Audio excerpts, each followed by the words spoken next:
Hello, everybody, and welcome to our third session of Bump in the Dark for the Gauntlet.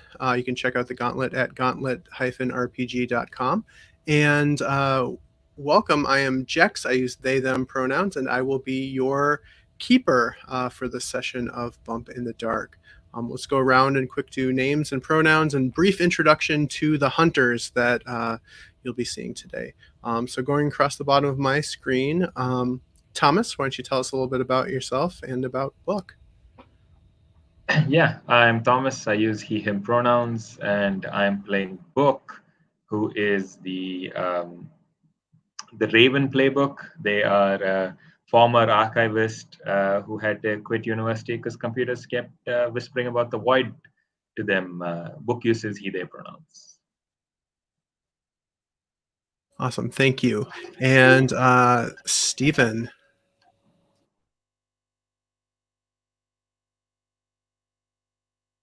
Hey there, I am Steven, he, him, and I'm playing Mrs. B, she, her. I do not at all remember what my playbook is, but I am a retired occultist and seeker of mysteries who is now settled here into town. Working as a school librarian. I guess still doing some night work as a seeker of mysteries. You know how it is. Perfect, thank you. And Mrs. B is the Lance, a passionate occultist and zealot. Barry. All right. Hi, I'm Barry, and I'm playing Angela, both using she, her pronouns. And Angela is the shield of the group. She's a high school hockey team coach and fierce protector of the town's kids and her friends. Awesome, thank you so much. And finally, Ben, why don't you tell us a little bit about Troy and yourself? Hi, I'm Ben. I use he, him pronouns, and I'm playing the Scourge, Troy McPhee, who is also using he, him pronouns. He's the town, or a carpenter in town, and also a magical monster hunter. Side hustle, magical monster hunter. Cool. Well, thanks everybody for being here today. You can find the game at jexjthomas.itch.io/bump in the dark. There's probably an easier way I could have said that. Why don't we go over a brief recap of kind of what happened last time. So last time was our first hunt. And we started out with Angela and Mrs. B at the school, hearing news of a bus crash. Some students that were out on a field trip.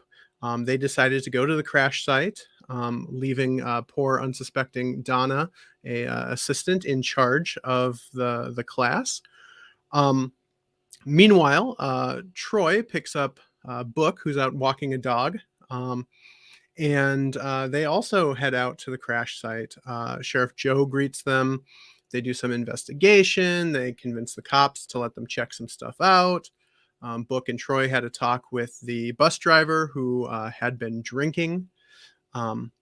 Angela went down in the hole and heard some screaming after getting some residue that was inside a slash mark in the bus. The police went in. There was some gunfire. Everybody went back to the base at Troy's to kind of regroup. Mrs. B went to the chemistry lab in the school to check out that residue. Troy went to the hospital to speak with Nikisha, one of the children who was in the bus, who swears that she saw a dinosaur. Thanks to Angela's friend Tony, a minor, Angela and Book got in the tunnels and heard some chanting. Everyone kind of regrouped, and we made the showdown roll. And the showdown roll, the sort of answer that folks came up with for this monster, that it's probably a trapdoor void spider summoned by a ritual.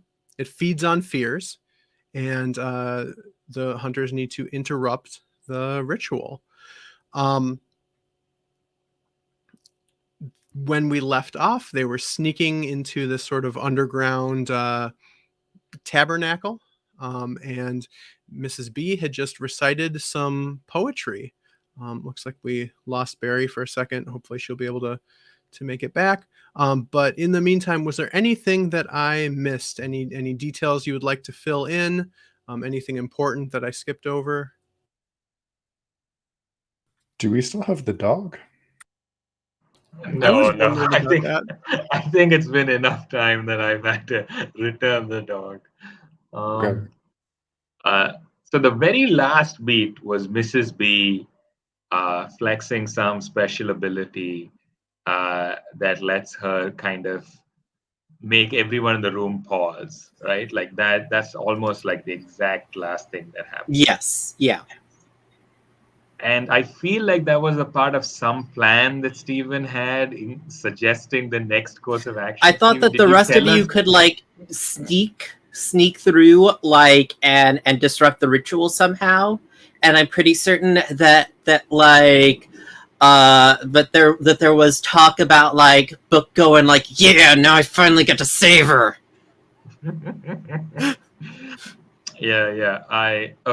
So our objective is to disrupt the ritual in this kind of moment that you've given us.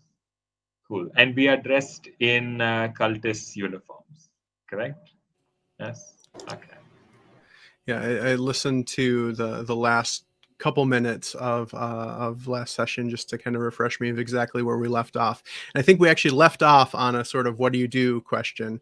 So we'll kind of repaint the scene. You know, this is coming back from the commercial, right? And we have this sort of dark, dank kind of rough hewn stone cellar.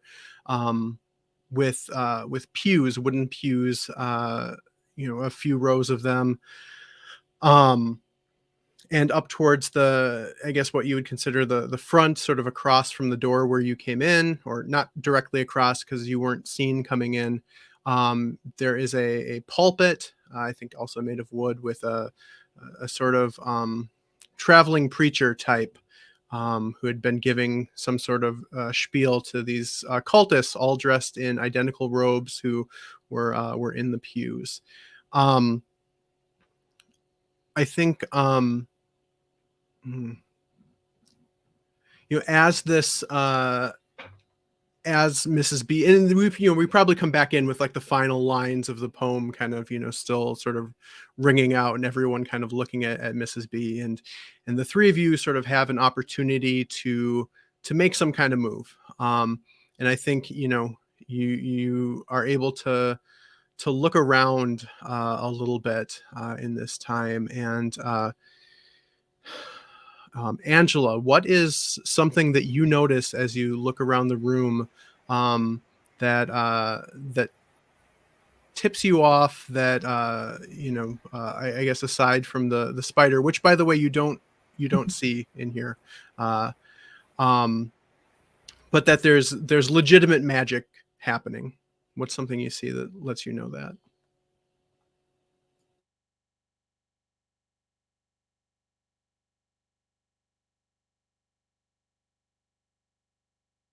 Was that directed at me? That was directed at Angela, but I'm wondering if just checking. Barry is frozen. Yeah, I think so. I will direct that at Troy then. Troy as the magic user. What's something you see that like, oh, this is serious. This is the real deal.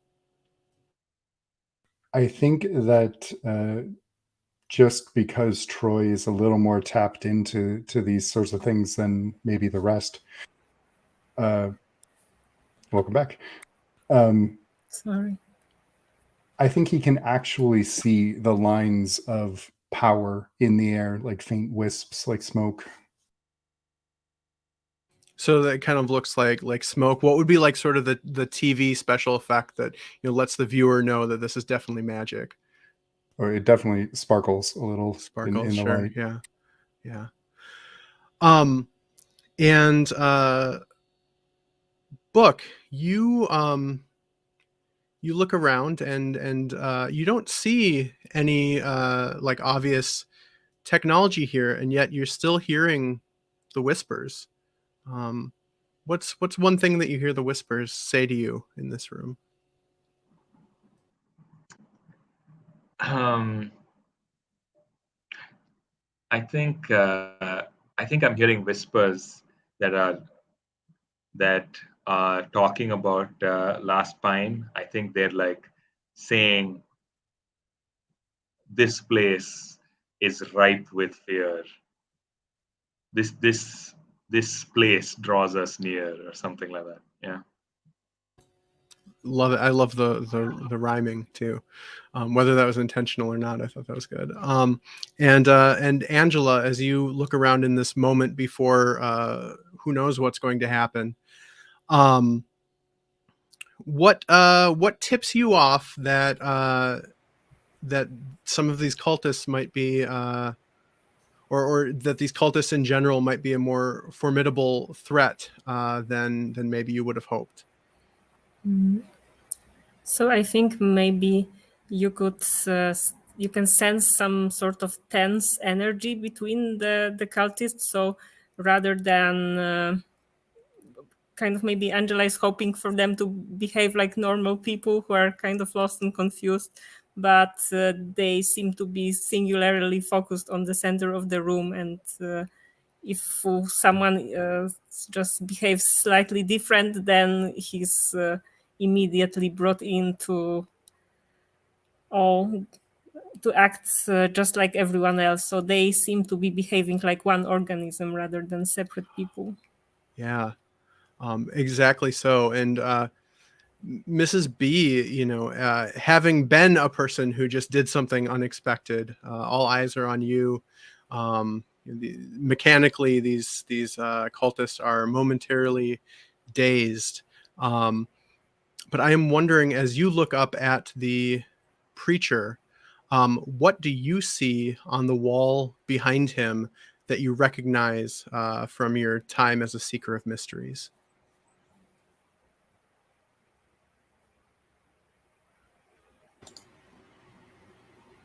Hmm.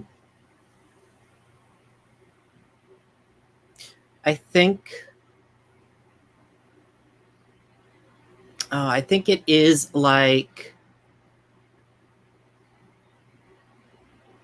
one of like I recognize like so like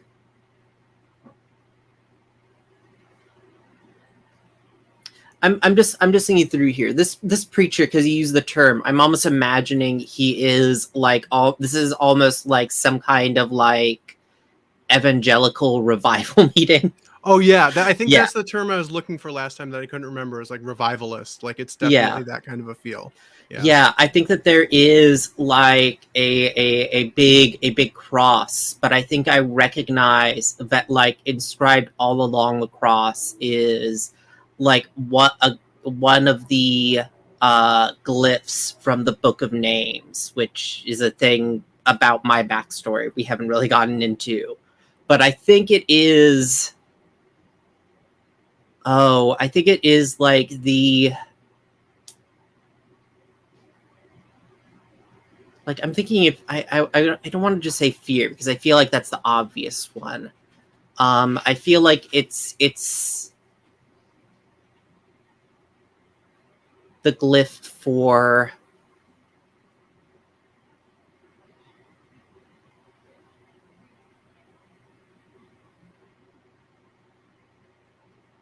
what's the word here?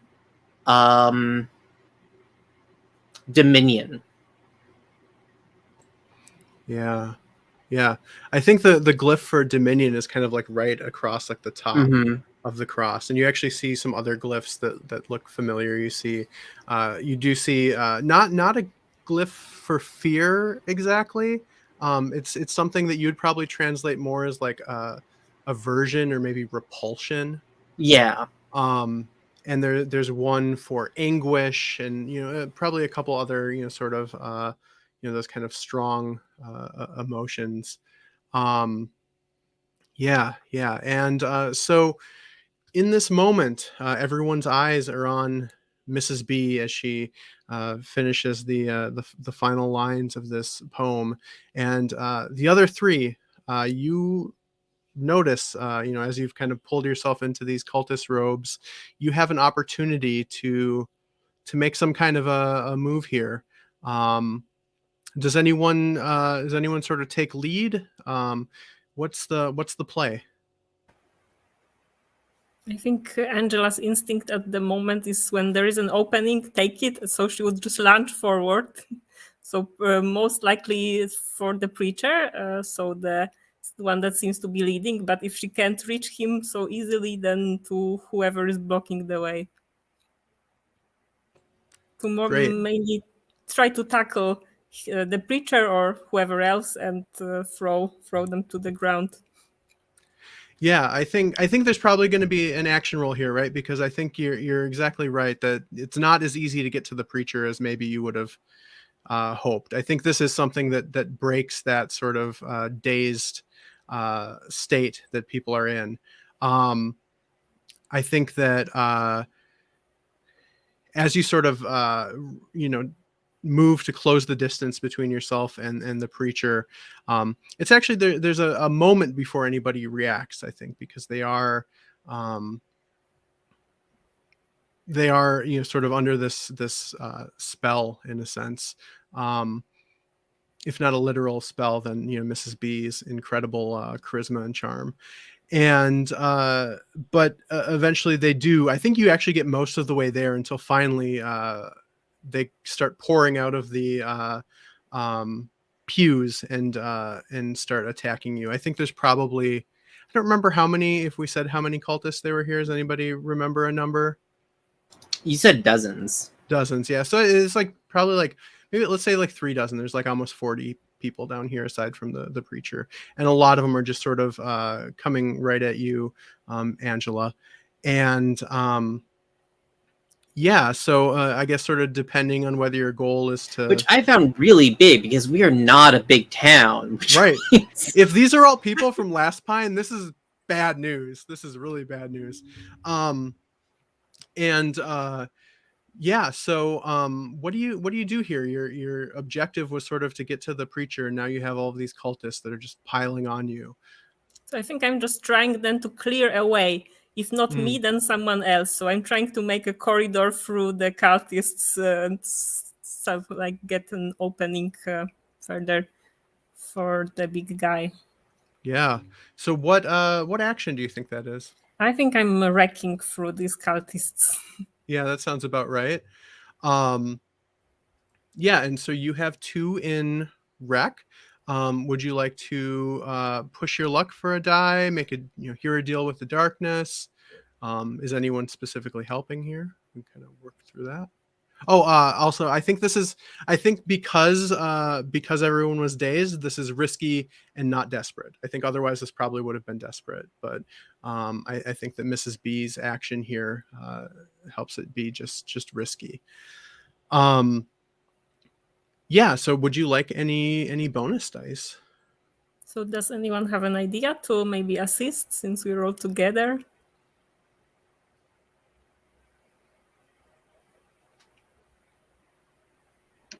Yeah, I guess the if Ben doesn't have an idea for Troy, I can see just the regular. You know what? I'm sorry. The one of the items in the list is handgun, and I just feel like Book pulling out a handgun and just firing it into the ceiling is potentially an assist here. Yeah. Yeah, so you take out a handgun and just fire off some rounds into the ceiling? Yeah. Okay. Sure, yeah. Mark 1 luck, and Angela, you can take another another die to this. What about, do you want to push your luck or make a deal with the darkness? Maybe not yet. I'm going to save a little bit for later. So I Yeah, would roll 3. 3's pretty good. Yeah. Mhm. Is that a 5? Yeah. All right. Yeah, so on a risky 5, you do it, but there's going to be a consequence. So your goal was basically to get to the preacher more than kind of, wipe out all these cultists. Is that right? Yeah. Yeah. So why don't you describe for me just like what that scene looks like of you maybe like throwing these cultists off of you, or you kind of fighting through this throng to get to the preacher. Yes. So Angela essentially rushes forward, kind of hockey style, in a low stance, of course not on skates, but essentially preparing to ram herself into whoever stands in her way, focus singularly on a goal, as if it was a goal that you're supposed to get to, and she rams into the cultists and tries to throw them off of her. So as long as it clears the way from someone that is behind her. Yeah. So we actually get some hockey action here, maybe a little bit, right? Yeah. Yeah, I think that was great, and I think the consequence here, I think the thing that happens, that while these cultists were all piling on you, it gave the preacher enough time to produce from behind the pulpit a small kind of vial of liquid, which you see him just kind of down, and you see in it, by the time you're up there, his face starts changing. His kind of skeletal structure almost starts changing, like his jaw kind of elongates, and you see his teeth sharpen, and his hands get bigger and kind of meatier, and these long claws grow from his fingertips. And kind of rasps in this sort of kind of like reptile sounding voice, I guess. I don't know, something like that. And seems to be saying something in uh, the whatever language those glyphs were in. I think Mrs. B, you can understand that he's trying to call forth the fear monster. Troy, Book, what do you do? I was thinking of trying to disrupt their hold on the fear monster. How do you do that? Magic, but I'm thinking using the knife and slanted and enchanted, maybe to craft a knife to sever their control. Would that apply? So generally I think crafting would be something that like takes place with like a long-term project, like a downtime thing, but you do begin with an arcane design already known. And since this is we're playing a short series, I am totally okay with kind of hand waving a little bit here, that maybe this is something you've already done with the knife. If I think that would be fine. You're using your ritual knife, I'm guessing? Yeah, that makes probably Yeah. more sense than just the regular Yeah, one. you go ahead and mark that off on your load. And I guess, yeah, what does this look like? How do you use the knife to do this?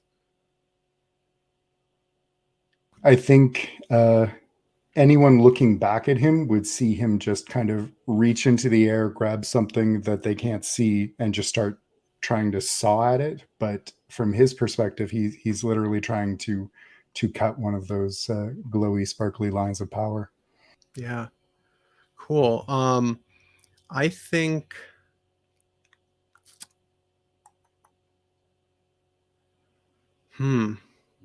I feel like there should be a role here. Just wondering Not if rig would apply. It's not Yeah, quite a machine, but I'm kind of thinking that. Well, I think rig it can be pretty broad. Could also be wreck. Yeah, it could be wreck. I guess it depends. I would say maybe it's rig if you are trying to do this kind of carefully and do it the right way. And it's wreck if it's more you're just trying to fuck up these energy lines.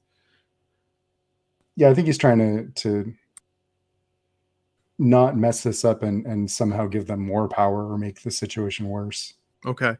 Yeah. So this is definitely risky, and I think like where y'all are at is definitely like on the precipice of things probably getting desperate, but this is still risky for right now. You have 2 in rig, and do you want to either push your luck or hear a deal with the darkness? I'll always hear a deal.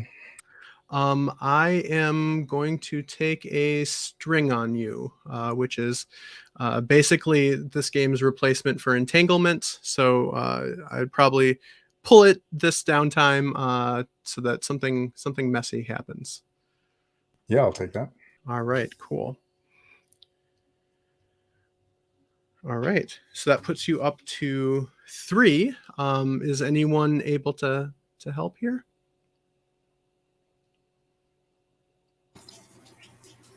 I mean, if like my distraction is wearing off and Troy is kind of doing something overtly kind of magical, I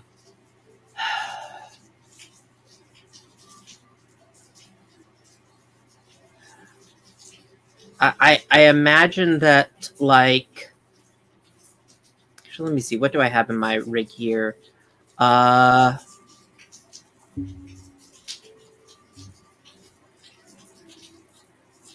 I think that I have a talisman that I imagine is also something I've crafted from the Book of Names to sort of counteract and weaken this magic at work in the place. If that works. So it kind of weakens all of the magic that isn't Troy's. Is that sort of what? Yeah, the magic here, but it's like connected to the Book of Names. Okay, yeah, which it definitely seems like it is, right? Yeah. Yeah. Okay, cool. Go ahead and mark a luck, and yeah, Troy, you can take another die. All right. Let's see how this goes. 4. Okay. So you do it, but there is a consequence. Why don't you go ahead and narrate what this looks like being successful at this? So I think it, just for a moment, to everyone else, when his knife first penetrates the casing of the spell, there's a spark that anyone else can see, and then he just keeps sawing through and looking up, making sure no one is coming at him with something pointy, and that just cuts right through it and looks around to see how the cultists react. Yeah, I think that you look around to see if anyone's coming at you with anything pointy, and you don't see anyone, and then you turn your head back to doing this before feeling something pointy in your side. One of these cultists has taken a dagger from their robes and has driven it into your side, and you can take the persistent condition. Stabbed, I guess, is probably what this could be here. You, of course, are welcome to try to resist that, or someone can resist it on your behalf. It's up to y'all. I would make an effort if no one else does. You are muted, Book. No, I'm saying if you can resist that, Ben, go for it. Like, yeah. I'll give it a shot. Yeah. So how are you resisting this? I think going to try and use that same knife to knock the incoming one aside. Okay. So it's kind of sounds like you're resisting with body. Okay. So Yep. you can roll equal to your body attribute. And 5. 5. Okay. So you mark 2 luck. Yeah, and you kind of are able to sort of get this thing away, at least the knife, before it stabs into you. I think that probably, I think you probably still get hit, but I think instead of that persistent condition, you're going to take a fleeting condition, bruised. So that will go away when the situation changes with those fleeting conditions. So you do manage to cut this magical connection.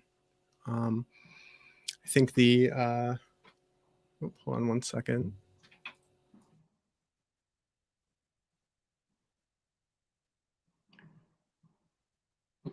How is Angela doing right now? I think she's tackling cultists, or like half tackled, so surrounded a bit, and in front of the preacher who is transforming into a weird creature. Okay, But I okay. don't have any conditions, and I have 3 luck marked. Yeah, so I think that I think that makes sense to go back there. Angela, you see this preacher changing forms into this sort of lizard-like being with sharp claws and teeth. I'm sure we get shots of, like, his flannel shirt ripping as he becomes too big for it to hold him. What do you do? All right, and I think I won't need to fight this guy somehow. So maybe I will. If we are inside underground right now, and I assume that there are some sort of lights so that everyone can see. So maybe I will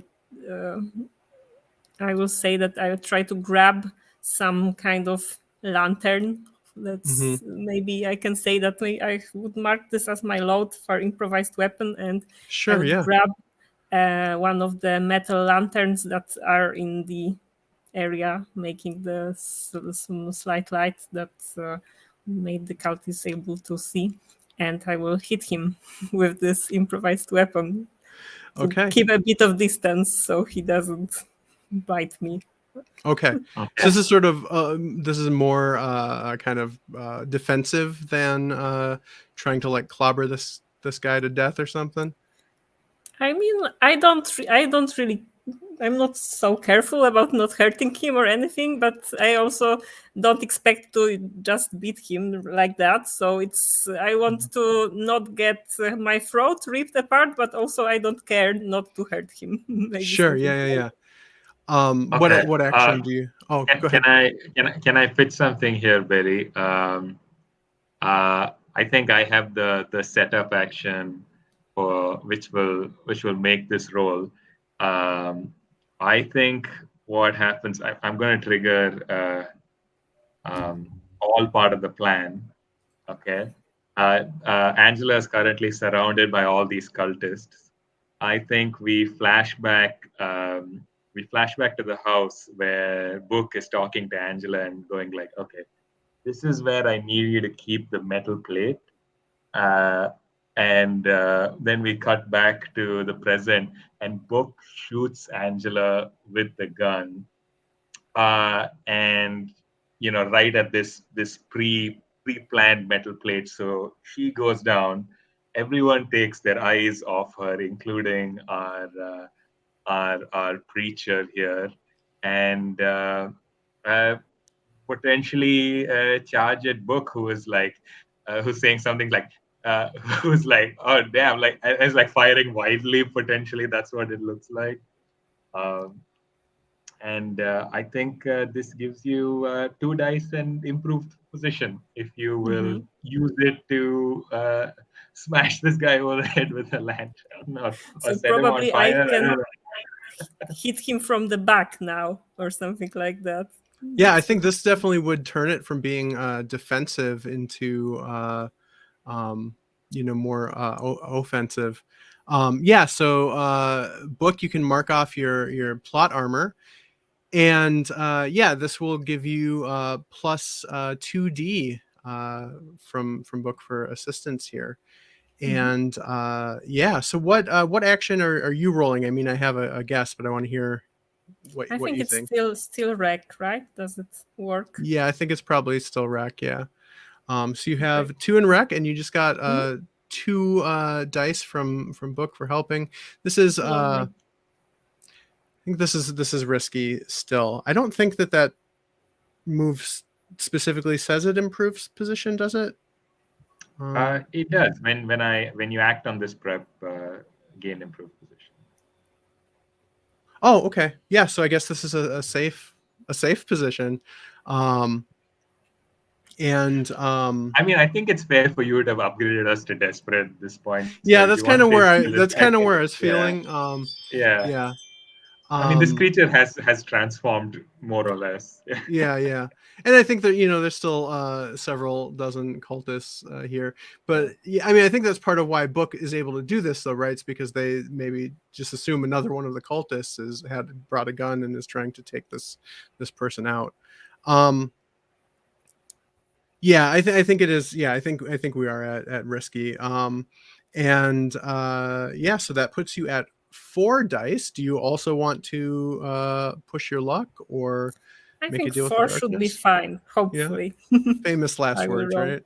I mean, Yes. go for the crit, right? Like, just if you want to put another one in.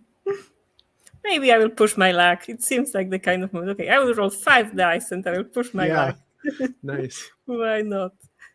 If we are doing the cool roll, yes. And 6. There we go. There we go. That's the crit. Yeah, there's a crit.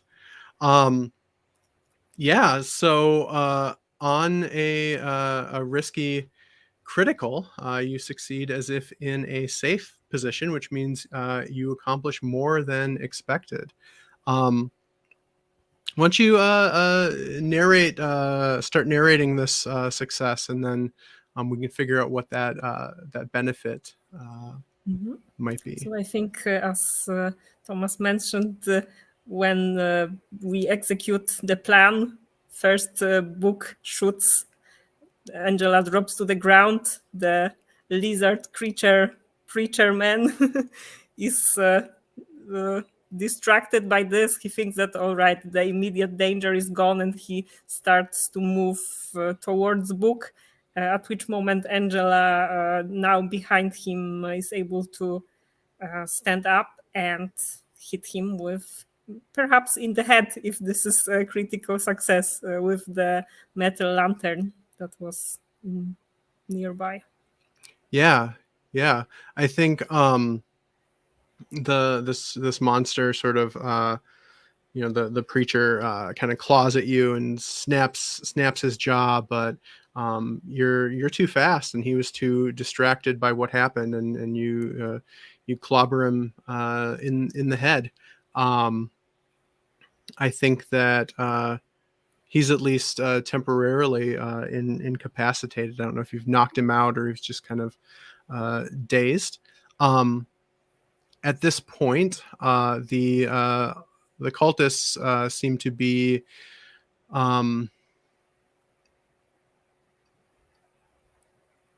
the cultists are a little bit afraid. Like, hey, who are these people who have come in here and just beat the crap out of our preacher? And as you can tell that they're kind of getting more worked up, a little more frenzied. You hear the sound of like a cage rattling very loudly, coming from what seems to be another room. as this fear kind of increases. Mrs. B, you were in the middle of all these cultists as all of this kind of shot off. I'm wondering. I think the situation, right, is one of it's a little more chaotic now, right? You've watched as Angela clobbers the preacher. Troy, cut through one of these magical lines, and Book has pulled out his gun and is. Are you still firing wildly, or have you stopped that, Book? No, I think the clip is empty at this point. So Okay, I think it's a moot question. Yeah. Yeah. And just out of curiosity, I mean, like, you said you're a crack shot. So when you were firing wildly, was it it looked like you were firing wildly, but really you were being careful, or? Oh yeah, definitely, Okay. very carefully missing people. Yeah. So I think between all of that, this scene has gotten pretty chaotic, and I think that Mrs. B, some of the cultists that were closest to you, let's say 3 of them, kind of break off and start coming for you. One pulls out a dagger. Another one has some kind of club. I think the third one is unarmed, but they are closing in on you, Mrs. B. What do you do?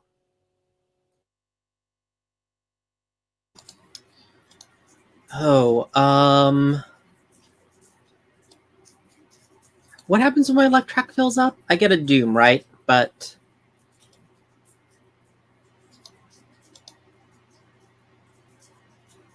you're muted, Jax. Thank you. Yeah, you would mark doom, and then if you have enough, or when you have enough XP to level up that, you can take a monstrous ability if you want. You don't have to. That would be kind of what you do for leveling up if you wanted. Otherwise, it's basically like taking a trauma. Okay.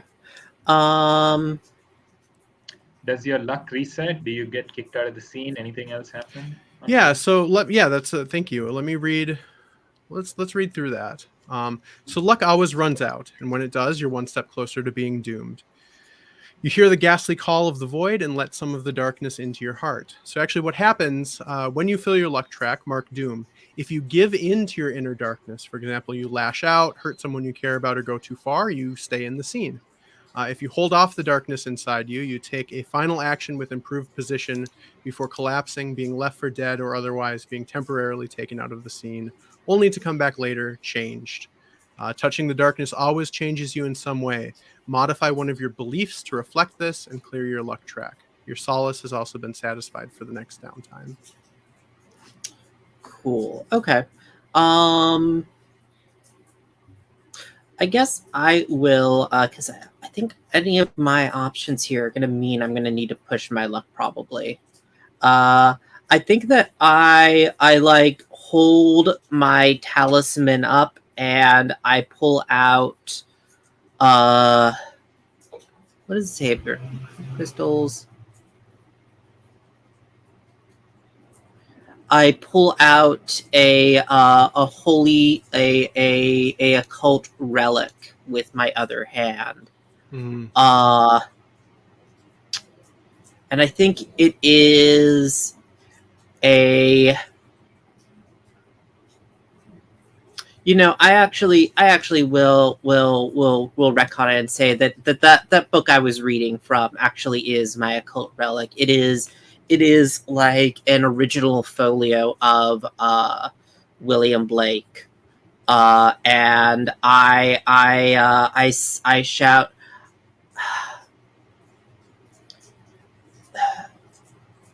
servants of the word, I carry a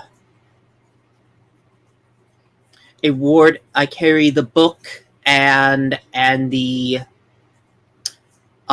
sign. Your powers are meaningless against me. Retreat or retreat before my name. Yeah. So what are you rolling here? I'm trying to go with command because I figure I'm either going to have to fight these guys or command them, and so I'm going with compel here. Yeah, I'm not good at either. Definitely sounds like compel. So you have 0 in compel, but it sounds like you're planning on pushing your luck here, Yeah. which brings you up to 1. And I guess we can find out real quick, is anyone assisting in any way as this is happening? And if so, what's that look like? I think if Angela has already finished her encounter, then she can try to maybe like make the cultists more afraid, so like rush into their direction so they don't get too comfortable after what just happened and are more susceptible. Give one of your hockey roars. Yeah.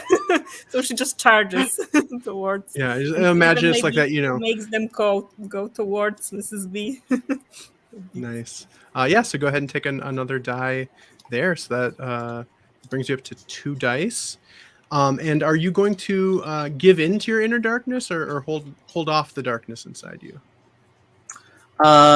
Okay, so what are the meanings of those 2 options? Yeah, so if you give in to your inner darkness, for example, lash out, hurt someone you care about, or go too far, you can stay in the scene.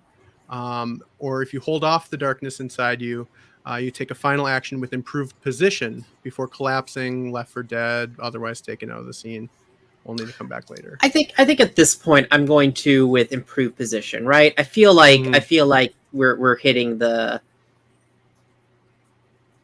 getting these cultists scared off is worth it. Mm-hmm. Yeah, and I think here this does actually put you into a safe position. I think that obviously this is risky, but with everything, you have the upper hand right now. So yeah, let's see how this goes. That's a 3. So it didn't go great, but it could have been worse. Yeah. Yeah, so on a safe 3, you falter. You can press on by seizing a risky opportunity or withdraw and try a different approach. However,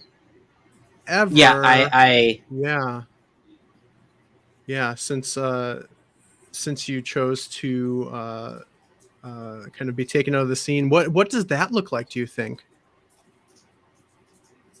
I think like the book and talisman both light a flame in my hands as like this sigil on the cross is like practically you can feel like the sense of rage coming off of it, I think. Mm-hmm.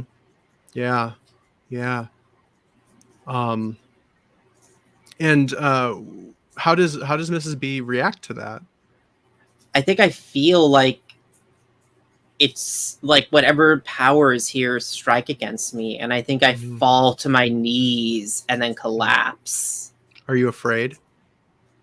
I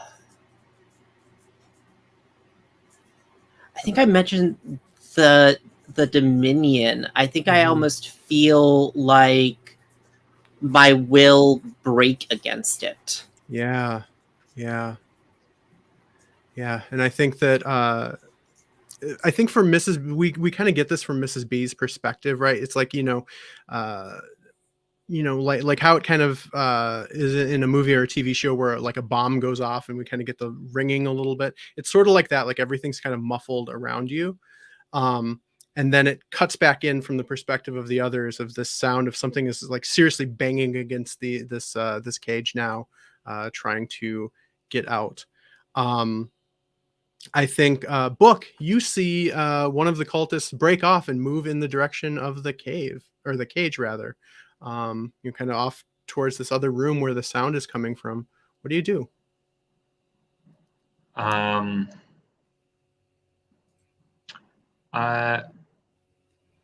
think Book. So Mrs. B is now on the ground. Mm-hmm. Okay. I think Book will turn to Troy and ask and say, Troy, they can't unleash the beast. You need to handle that. I'll watch Mrs. B. They've got no control over it, so But yeah, probably letting out still bad idea. Okay, yeah. So he'll rush off after the Okay. cultist. Yeah, you get there as the cultist is trying to open this cage with very shaky hands, and you see the creature. I think that it does look somewhat like a spider, insofar that it has a great many eyes and legs, probably more than 8 legs, but and when you look into its eyes, you see the void gazing back at you. What does Troy see or feel as he makes eye contact with this void monster?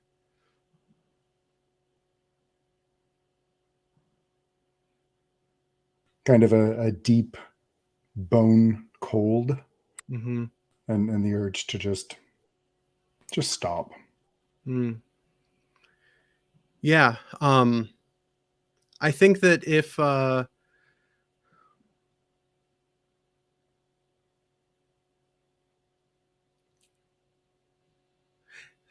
trying to say, I feel like this is a place where it's just sort of like a um, resist to act at all sort of moment, right? I think this puts you in a hopeless position. As this thing is sort of, it feels like kind of draining you in a way. I think, did you feel as you were coming into this room, were you feeling afraid?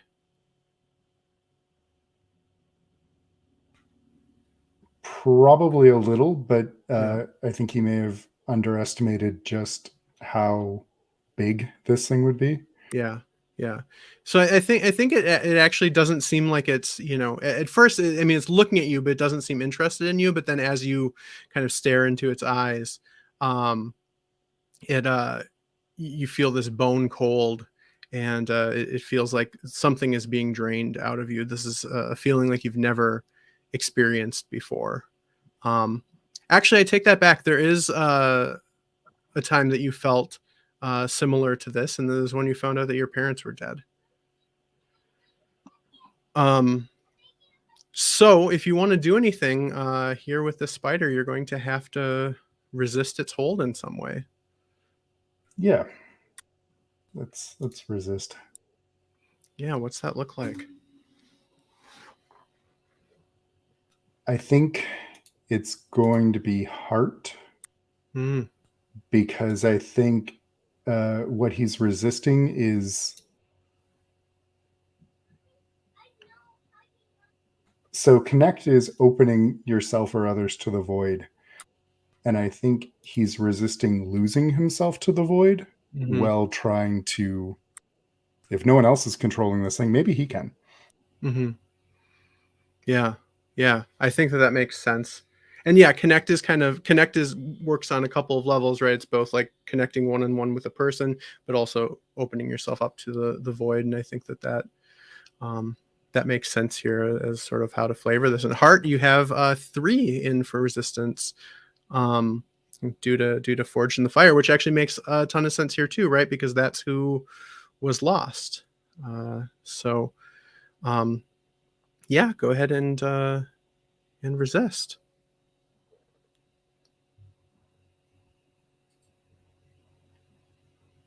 A 3. Okay, so on a 3, you mark 3 luck. Where does that put you? Still have 2 open. Okay, all right. Yeah, and describe what this looks like. I think he's standing stock still, eyes locked with this spider, and the camera kind of zooms in as his pupils just slowly spread open, and you can see the depths of the void, like as if looking through the back of his skull. Yeah, that's dope. What do you think this spider does here? So Troy, you are in the room where there's this spider in the cage. Its many black eyes, the sort of deepest, darkest black you can imagine, looking into you, and you manage to sort of shake it off.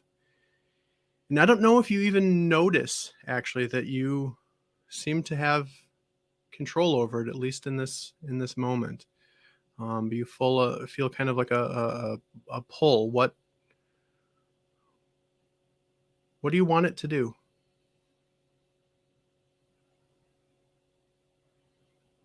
Once the cultist unlocks the door, I want it to eat them. Yeah. Yeah, and that is exactly what happens.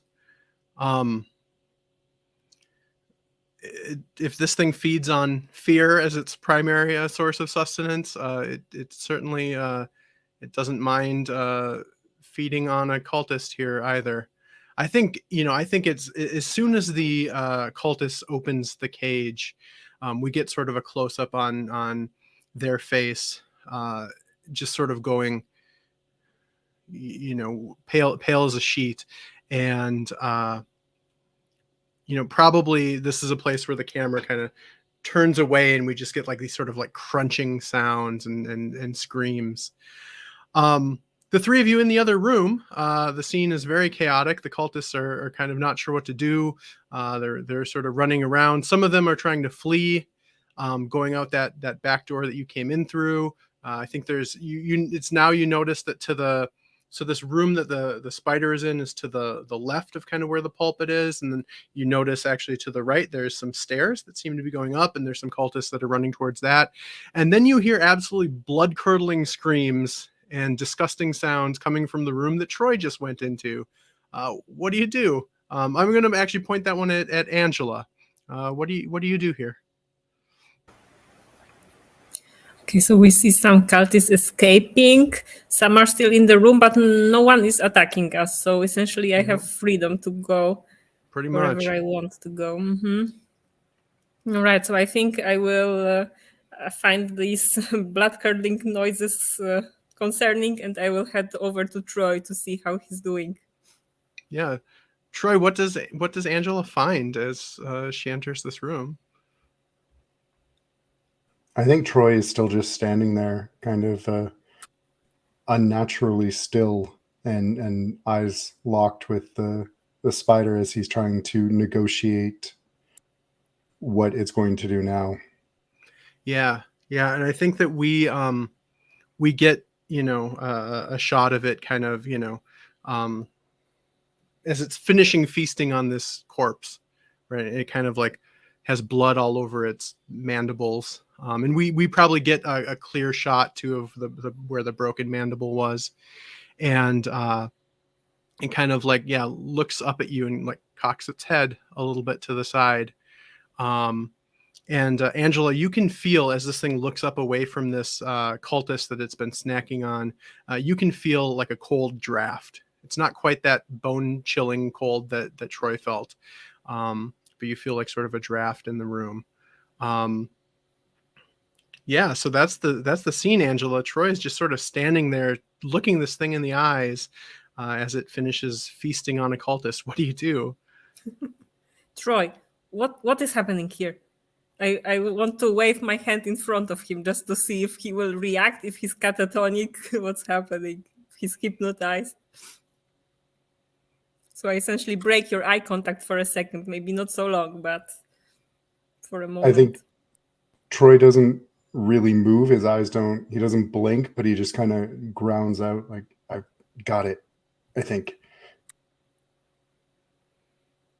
You think? And what are you doing? Exactly. Talking with it. What is it? What's it saying? It's hungry. Anything it wants? More. And almost like echoing Troy saying that, we cut back to Book, and Book, the void in your head is whispering, more, give me more. Okay. Our objective here, like we figured out that if we stopped the ritual, like that would kill the beast, right? Or rather, like send the beast back into the void. Yeah. And There seems to like be maybe a missing step here or something, because the ritual's Yeah. definitely been interrupted. yeah. So I don't know if we have a sense of what that missing step is, and yeah. Actually, let me just tell you. I mean, I don't know that the hunters necessarily know this. Maybe Troy knows this. I think it's now that Troy has basically taken the place of the preacher in this ritual. So even though the ritual isn't actively being sort of gone through right now, this connection that Troy has to this thing is keeping it here. Okay. I don't know that Book knows that, right? Book's in the other room, but I think that Troy, you probably have a sense of that. But I think also it feels good having power over this thing.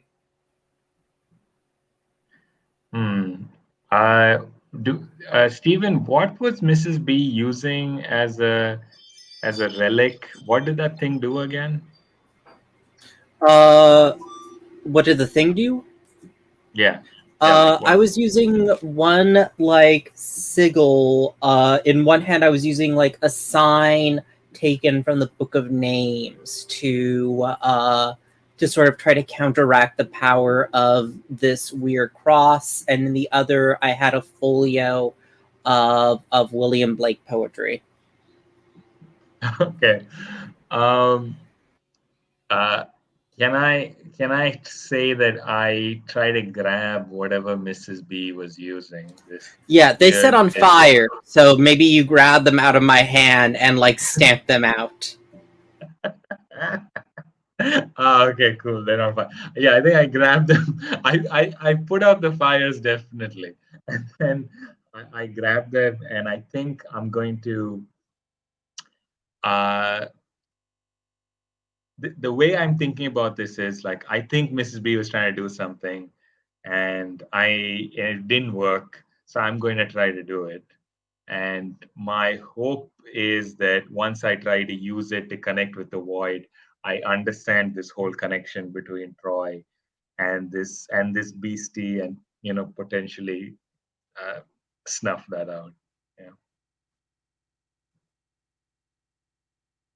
Yeah. So are you like take this stuff, and I mean I think the poetry folio there's probably not much of it surviving going up in flames, but I think that the talisman's mostly just kind of charred. So are you going off to this other room? Does it look like Mrs. B is in any danger at the moment? No, I mean I think the cultists are probably at this point have mostly fled.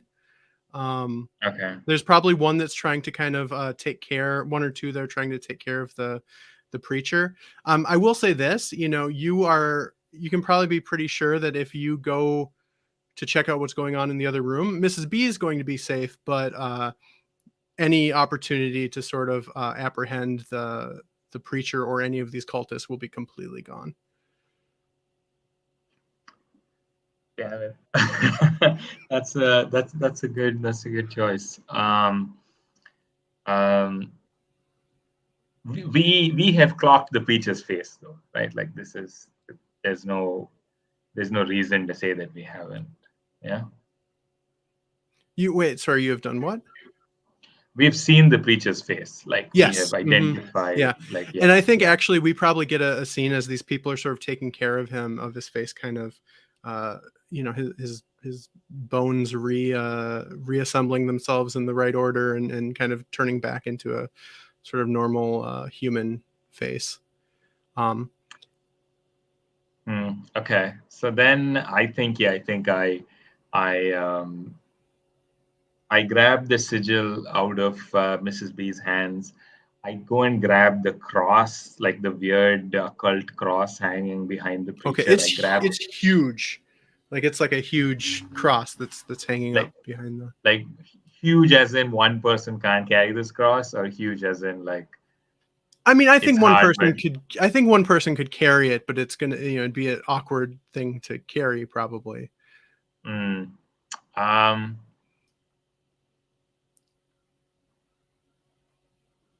hmm. I think I don't need to carry it. Like, tell me if this makes sense. I think I'm just going to try and take the sigil that Mrs. B had, put it against the sigil on the cross, and then sort of like push against the void and try to break that connection just from this. So maybe I can see them from here, from this vantage point. Mm-hmm. Yeah. Sure. Yeah. Yeah. Um. So, you kind of. It sounded like you were going for connect here. Did I hear Yeah, that right? Okay. yeah, I think that's a connect. Yeah. Yeah. Do you want to push your luck, or hear the? You have a bargain for me? Um.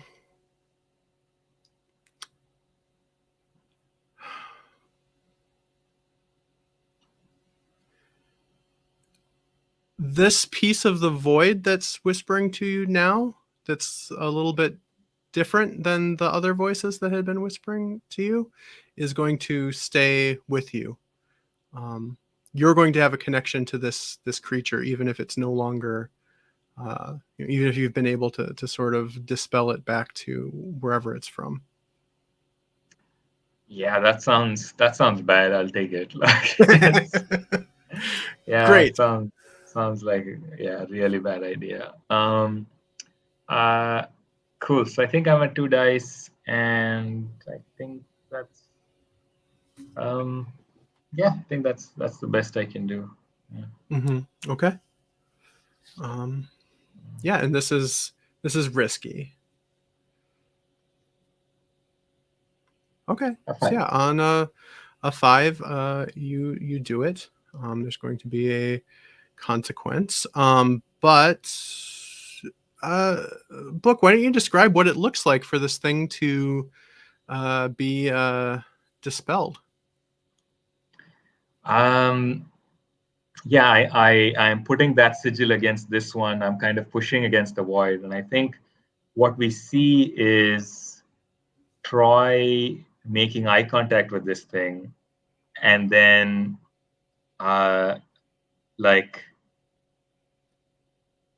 like Troy sees Book kind of stepping in the way almost and breaking that connection, maybe making eye contact with him somehow, and then like Book gets flung backwards, Troy gets flung backwards. Maybe Angela can catch Troy, but then like when we recover and we look up, there's no beastie.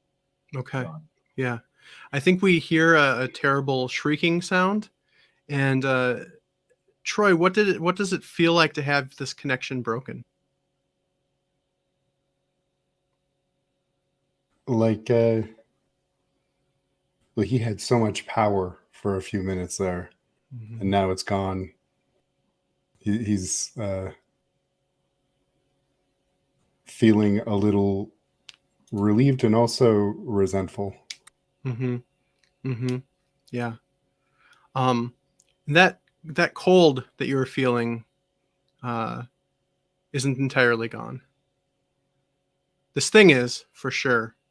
Um, Book, the whispers of sort of feed me more. They've quieted a little. They're still there, but they're a little more distant. I think we get like a big sort of shot from over the room of whatever's sort of left here. Probably we see the pulpit was maybe knocked over in the chaos, and I think probably maybe some cultists are still sort of left in here, but definitely the someone helped the preacher out of here. Um, if you want to do something with the cultists that are left over, I think we don't need to roll anything. The hunt is effectively over. I think that probably we get a shot of the 4 of you, maybe someone kind of half carrying Mrs. B going up these stairs. And coming out in what looks like kind of a small chapel, or kind of a small church. Troy, well, I don't know that you would recognize. Well, I'm sure anyone from here, even if they've never been here, I think knows that this is the Guilty River Tabernacle, which is the sort of oldest surviving church in Last Pine. But as far as anybody knew, was sort of vacant, I think, for quite a while. There's signs of people leaving in a hurry.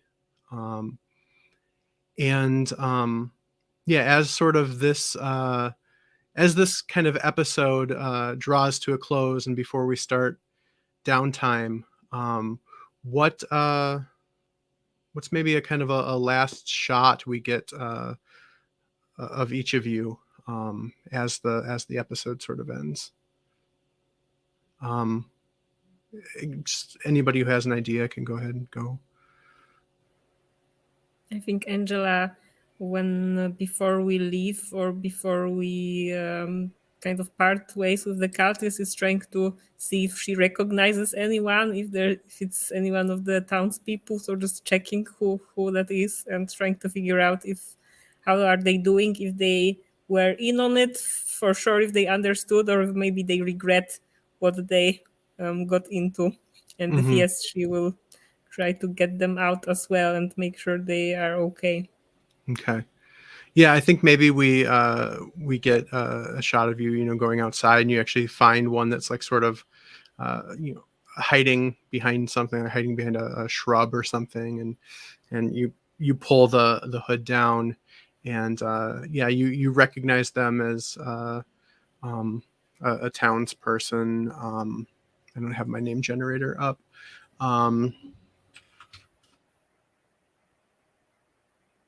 We'll say George Weller, and he's kind of he's younger. I think he's a former student of yours. He's just like, please don't hurt me. I think probably we just see you kind of making like a comforting gesture, right? Let's get you out of here. Yeah. How about Book? I think Book is waking up Mrs. B, or like carrying, got one arm under her shoulder, whatever, like helping her out, going like, so yeah. So I used your sigil, and then I did the thing that you wanted to do, and I saved the day. It was actually, you should have seen it. I mean, you couldn't because you were hurt, but like, yeah, lucky I was there, I guess. I think that's perfectly going to Mrs. B, who I'm sure you were a big help to Barry and Troy, dear. Ice cold. Troy. Troy, I think maybe you're the last to leave the church.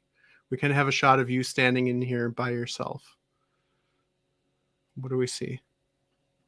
I think as Book left with Mrs. B, I think Troy will say, thanks, man. That was tense. I think I was losing control a little bit there, and make the right noises and smile. But as soon as Book passes by, he just kind of looks a little more conflicted about things. Mm-hmm. I think that we maybe get just a brief flash of your eyes going totally dark. That same kind of impossible blackness, like a blink if you miss it sort of thing. Cool. So why don't we go through Fallout? After the pact finishes the hunt, you receive your rewards and accumulate suspicion and attention. This is in some ways a transitional stage as it moves us from the hunt into downtime and provides potentially some prompts for downtime scenes. Successful hunts generate bond, an abstract representation of the pact's relationship to the people of Last Pine.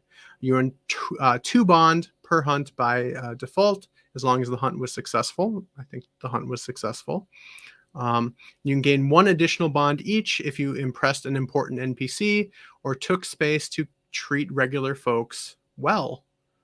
What do y'all think? Did you impress an important NPC or take space to treat regular folks well. I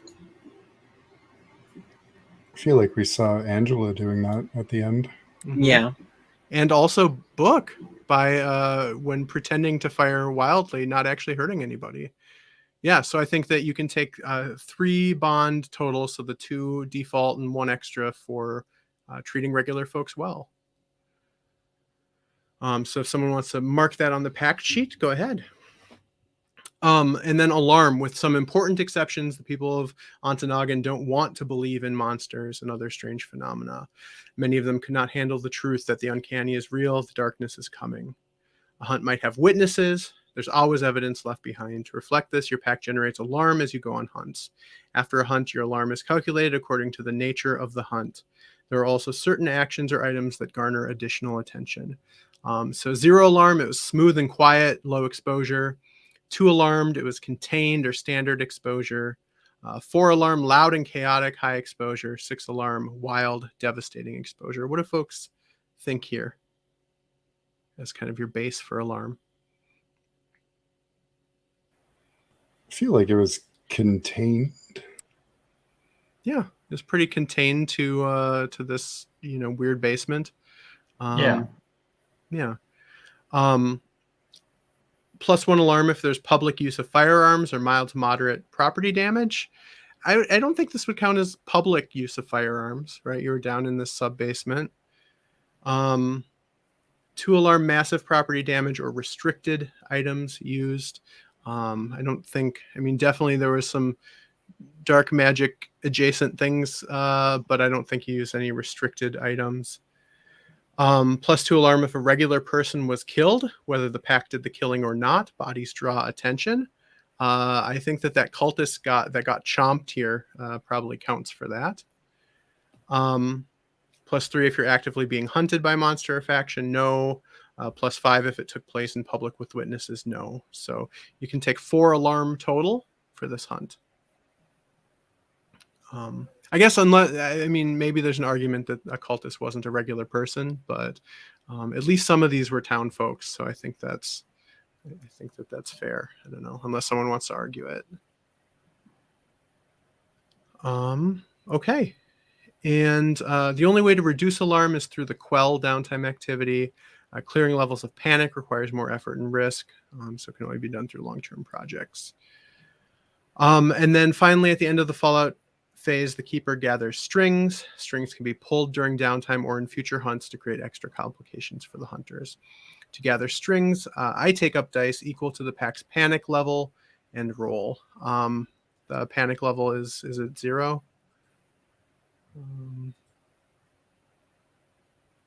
Yes, still 0. So I am going to roll 0 dice, or 2 dice, and take the lower. And that's a 3. So I have a clock, which when it fills, I will get an additional string to pull.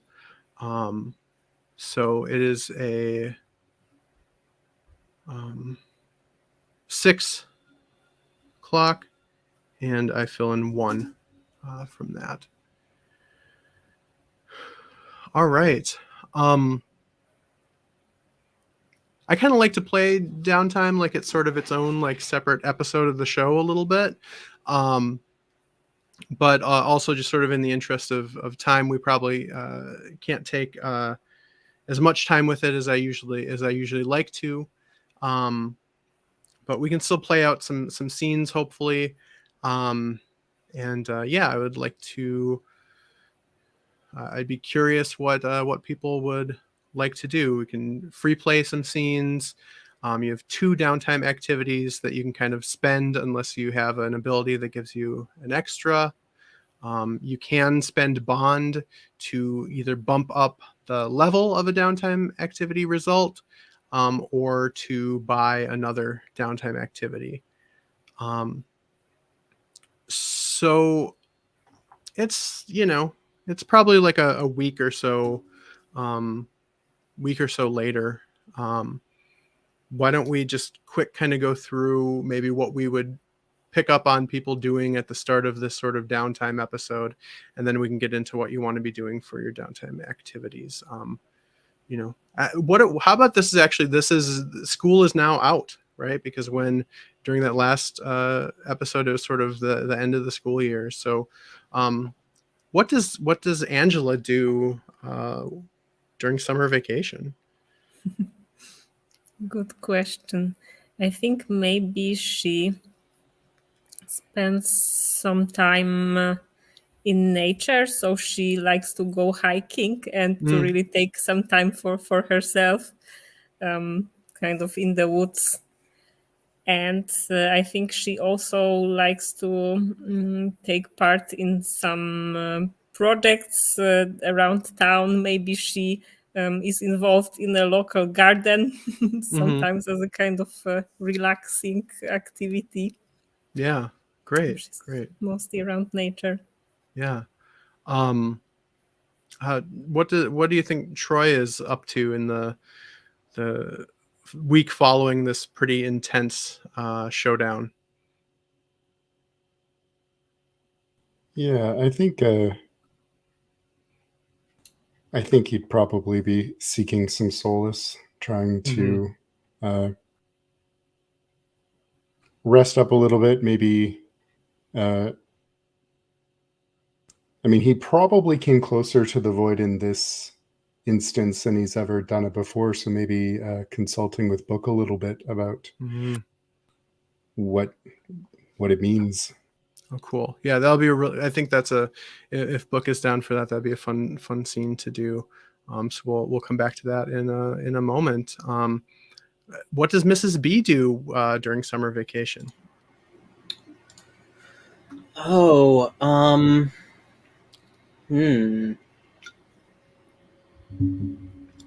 I think Mrs. B begins to do research into where this cult has come from, because clearly somebody has read or gotten somehow knowledge of the book of names, even though I hid it away. So that's what she's getting up to. Yeah. So sounds like potentially a long-term project here. Is that? Yeah. I also might buy a hunting rifle just because I have 2 hunt. Okay. If I may add, I think Angela would also like to confront Mrs. B a little bit, because she, I think, realized that Mrs. B knew what was going on, kind of, and is also curious to how it took her down. So maybe we could also have a small scene. Yeah. Oh, I love that. Yeah. Okay. So, and what about Book? What's Book up to in the week after the events at the Guilty River Tabernacle, or below the Guilty River Tabernacle? I think Book is mostly by himself. I think there was a lot of excitement, and now he's kind of like retreating into his shell a little bit. Okay. So we see him mostly in his house, kind of again, sort of like slightly paranoid, just like coming out, like looking out the window, looking at the town, and a kind of like, worried sort of, who was there, who wasn't. Like, we've clearly spoken to the sheriff, like, given her a description, but the sense of the unsettled relationship with the town is still there. Yeah. I think that one thing that you've noticed is that, so when you're not by like computers and stuff, do those voices go away completely, or are they just a lot quieter? What's that like? More or less. I think mostly it's quiet if I can kind of, keep my distance. Yeah. So you notice that this new voice doesn't seem to be as connected to technology as these other ones are. It's, again, it still feels distant, but the other ones feel quiet. This one feels far away, if that makes sense. But yeah, you occasionally just kind of hear let me out, bring me back, things like that. Yeah. Um, This is really bad. Like this is also part of the reason book is not as public as they once were. Mm-hmm. Yeah. Let's look at where everybody is at with luck and stuff. So, Angela, it looks like you have 5 luck marked off, and no conditions. Troy, you have 7 luck marked off and 1 doom, as well as a condition. You can clear your bruised condition. I think that's fine. It's been a week. And you had mentioned wanting to seek solace, which seems like a good idea. Also, because you do have doom marked, kind of just like in Blades in the Dark. If you have doom marked, you have to seek solace, or you take a luck cost. So that'll be the case for Book as well, who has 5 marked. Not the case for Mrs. B, who does not need to seek solace. Her How solace has been lucky. satisfied. Yeah, how lucky. Well, why don't we start? Why don't we start with Troy? What is your solace?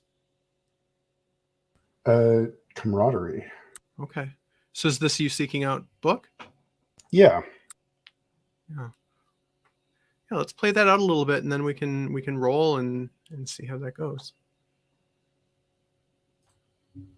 I think Troy feels more than a little awkward about this, because whenever he's with the rest of the Burned Book Club, it's like a group thing, and they have more of a relationship with each other than he does with any one of them. And so I think when he knocks on the door of the basement, he's actually been out there kind of like walking up to the door and no, and then turning back a couple times. Mm-hmm. Yeah. I think when Book opens the door, like they are looking kind of like slightly wild-eyed, slightly disheveled. Like Troy hasn't seen him for a bit. It kind of doesn't look like he's doing fine or anything. So yeah. Yeah, I think Troy I think will... Book. Yeah, I think Book is like, come in, Troy, come in. Like we haven't spoken, but we should. Yeah, are you okay? You look tired. No, I'm okay. I'm okay. I assume. Are you okay? I think that's another important question. Yeah, more or less. Weird dreams, but nothing major. What I was just in time, just passing by, and I thought I'd check in. That sounds plausible. Yeah. I think Book grabs like Troy's shoulders and kind of like looks him in the eye and goes, and like again wild-eyed just goes like, Troy, I know you were connected to it. There isn't, you don't like that thing, that kind of thing leaves a mark. Like, trust me, I know what it feels like when the void talks to you. Tell me, do you still hear it? No, but I feel like I should. Like I'm tuned to a radio station, but nothing's coming through.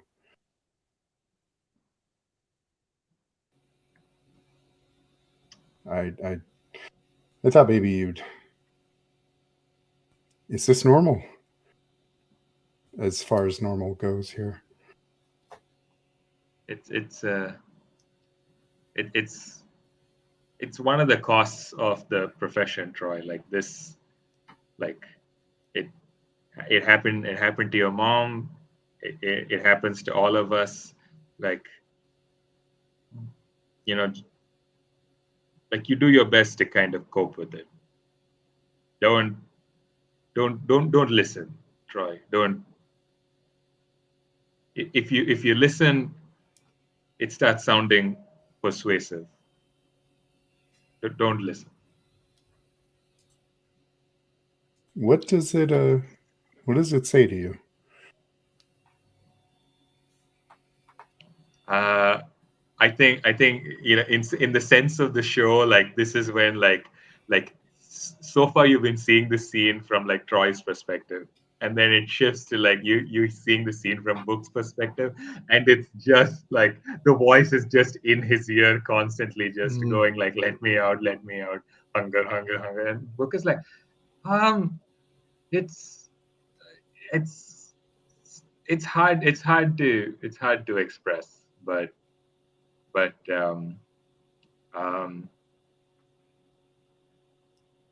yeah, that it's not power, Troy. It can feel like it, but it's an exchange, and it's an exchange where you always give more than you get. Like, This seems like a good place to make the roll and maybe see how if Troy is comforted by this or not. Describe how your hunter seeks solace and say who, if anyone's with you. Take up dice equal to your total unmarked doom and clear luck equal to the highest single result. If you clear more luck than you had marked, or you would like to clear all your luck without rolling, you can suffer a snag. All right. So one of the dooms is grayed out. Does that count toward it, or? Oh no, that is so. There's a special. There's a pact ability that lets everyone have an extra doom box. So good Okay. question. Yeah, not that one. So you'd be rolling 3.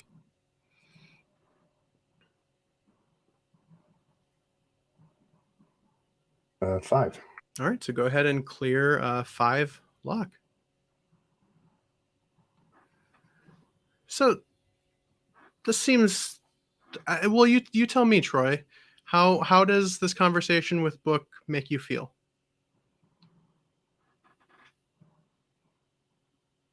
I want to believe him that it's not power, but it really felt like power, and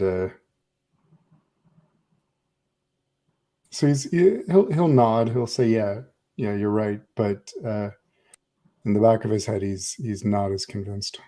Mm-hmm. Yeah. Well, great. Angela, do you have a sense of what you want your first downtime activity to be? I think maybe I will, because we have 2, right? I will maybe seek solace as well, but more like do it with the NPCs of the town. So working on the garden to really try to, for a moment, ground myself and return to normal life. Just picking some weeds and tending to what is in season. Some tomatoes, maybe. Yeah. So I want to be clear, though, before you make the roll. Since you don't have any doom marked, you don't have to seek solace if you don't want to. I mean, given that you have 5 luck marked, it's probably not a bad idea. But there is also the possibility of you suffering a snag if you were to roll a 6. Yes, I've seen that. I think I will try it. Yeah. Hopefully I can. So I will need to roll 4 dice in that case, right? And hopefully I don't get a 6 this time. And I got 1. Yeah. So that's a snag. You can clear all of your luck. And maybe we can work this snag into the scene here with working in the garden. So the options for snags are: you can cause trouble, which gives me a string. You can mouth off, bragging about your hunts or talking with regular people about the supernatural, generating 2 more alarm. You can get lost, which is your hunter vanishing for a few weeks. Play a different one until this one returns. Or despair, your solace no longer provides any relief. You must start a 6-segment long-term project to find a new one, and you cannot seek solace until it's complete. So maybe I can suggest something. I think maybe I bump into George's, so the cultist that I kind of took out, mother, who I know. And I just kind of start asking her about him. Has he been acting strangely? And have you seen him recently? And she's probably getting a bit suspicious about it. Maybe she will see him really acting I weird. think she tells you that she hasn't seen him in at least a week. She got a phone call that she missed that she thinks might have been from him, but no one left a message. So yeah, I think this is the fact that you're asking after him. I think that definitely bumps up the alarm for the pact. So if someone wants to add 2 more alarm to the pact sheet, that makes a lot of sense to me. But hey, your luck is clear now. Mrs. B, what are you up to?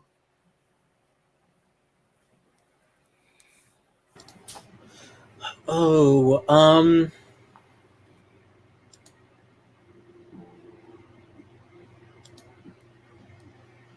I think that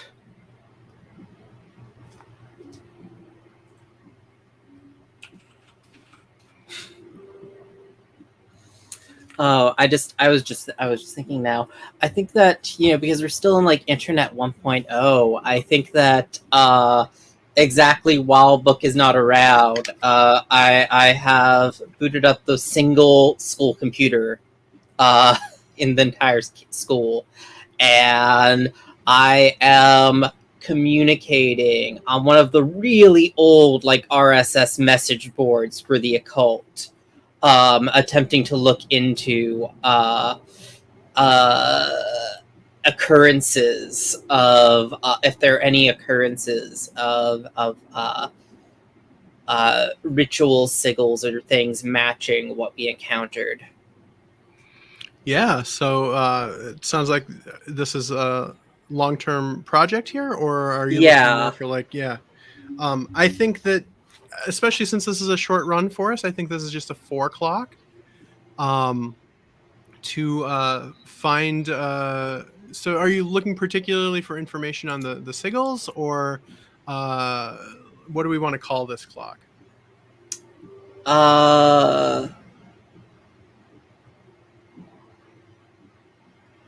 I guess what I'm trying to figure out is like,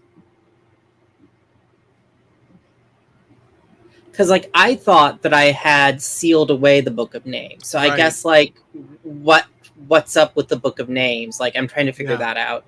Yeah, I think that makes a lot of sense. So the questions you're asking are kind of around like, maybe you don't specifically ask about the Book of Names, but like they're all questions that kind of angle you towards things that would connect. Okay. What action are you rolling? I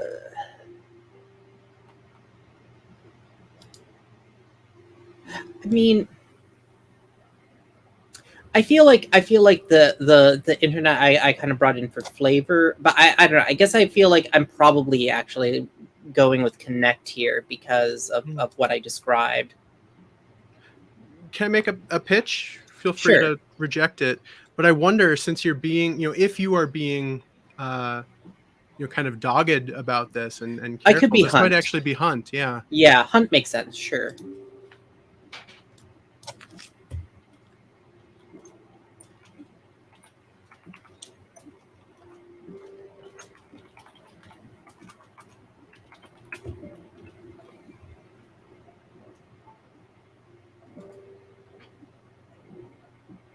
And that's a critical. Fantastic. You see, this is what happens when you're not afraid of using the internet. Yeah. Well, this fills this clock. Exactly. Yeah. You find, you have to dig. Like, you definitely have to dig, but you find almost like story after story of descriptions of sigils that are from the Book of Names, strange occurrences that line up with, well, you would actually tell us a little bit about the Book of Names and what kinds of things can be found in there. I mean, I realize I derived the Book of Names, so it's like it's a whole thing of why it's called the Book of Names, but I think this is like a separate one from like the one described in both like the the Torah and the Old Testament. Because in that, like, journeying and name are actually sort of the same word in like Old Hebrew, which is why it gets called the Book of Names.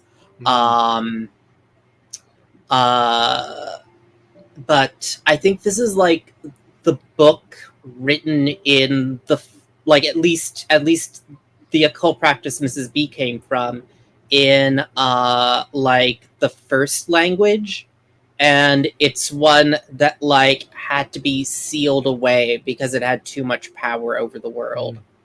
Yeah. So it's written in the first language, you said?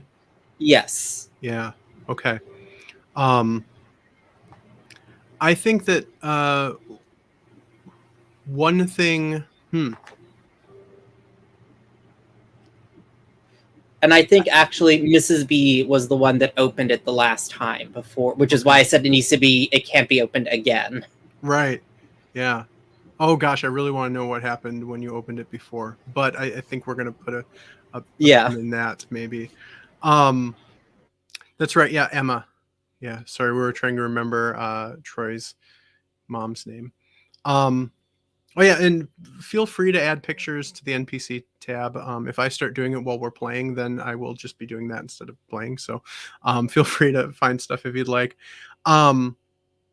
Yeah. I mean, I think that the main information that you get, Mrs. B, is that all of the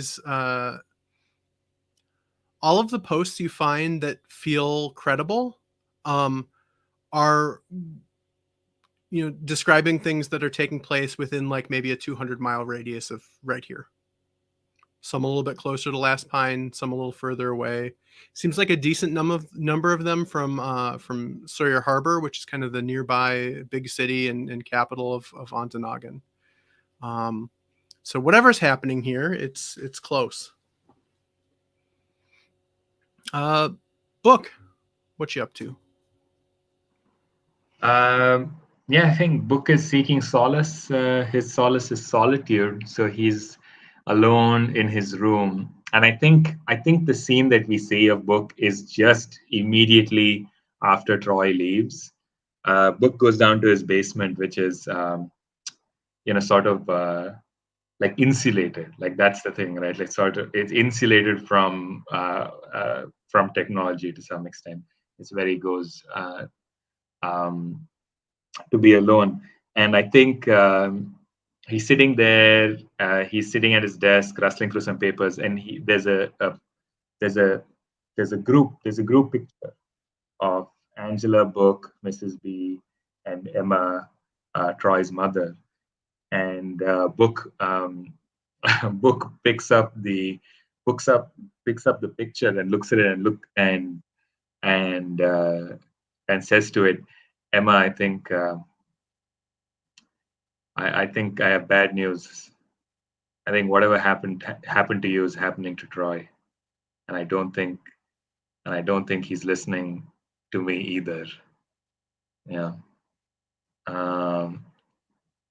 Yeah, I think that's the scene.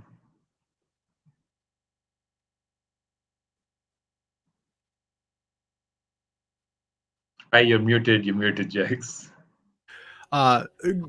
Great scene, first of all. But yeah, you're going to roll your unmarked doom, which is 3. Yeah, 3d6. I also get a snag. Okay. Yeah, I think there's a really obvious one, which is that my solace no longer provides any relief because now I hear voices all the time. So being in the basement sucks. And because it's a short session, I won't even start the long-term project because I think it's just Book. We can just, I think the only important beat is that Book is like sitting in this basement and the voice is still like rattling off in his ear. Do you ever hear Emma's voice? I think so. Like I think honestly he can't tell if it's Emma speaking or not. It just seems it seems like the kind of trick the void would pull. If the void pull tricks, but once in a while, it's Emma's voice saying things like you did this and things like that. Yeah, what this You is, hear- I don't. You hear Emma's voice say, "Let me out, feed me." Oh, okay, amazing. Um, I don't share this with anybody. This is just the thing that I hear. Yeah. We'll go ahead and write down that you have that 6 o'clock. Yeah.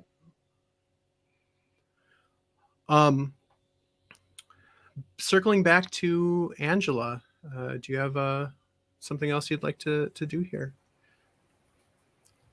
So I think maybe this would be also like an own long-term project of Angela to try to understand what's going on, because usually in the situations she feels a bit lost to like all the occult and like intelligence parts. So she just rushes into things. But since this is something big, then she would like to get more information, understand better what is actually happening.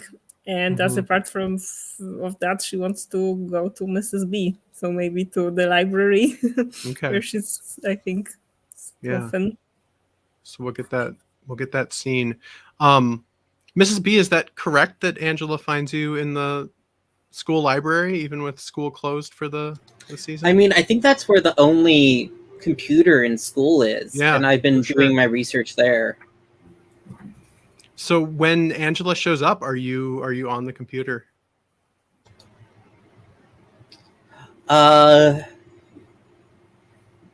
Yes, I am.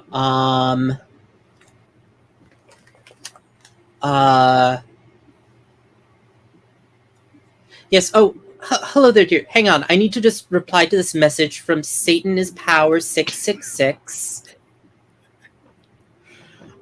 What is it with young people these days, really? I don't know.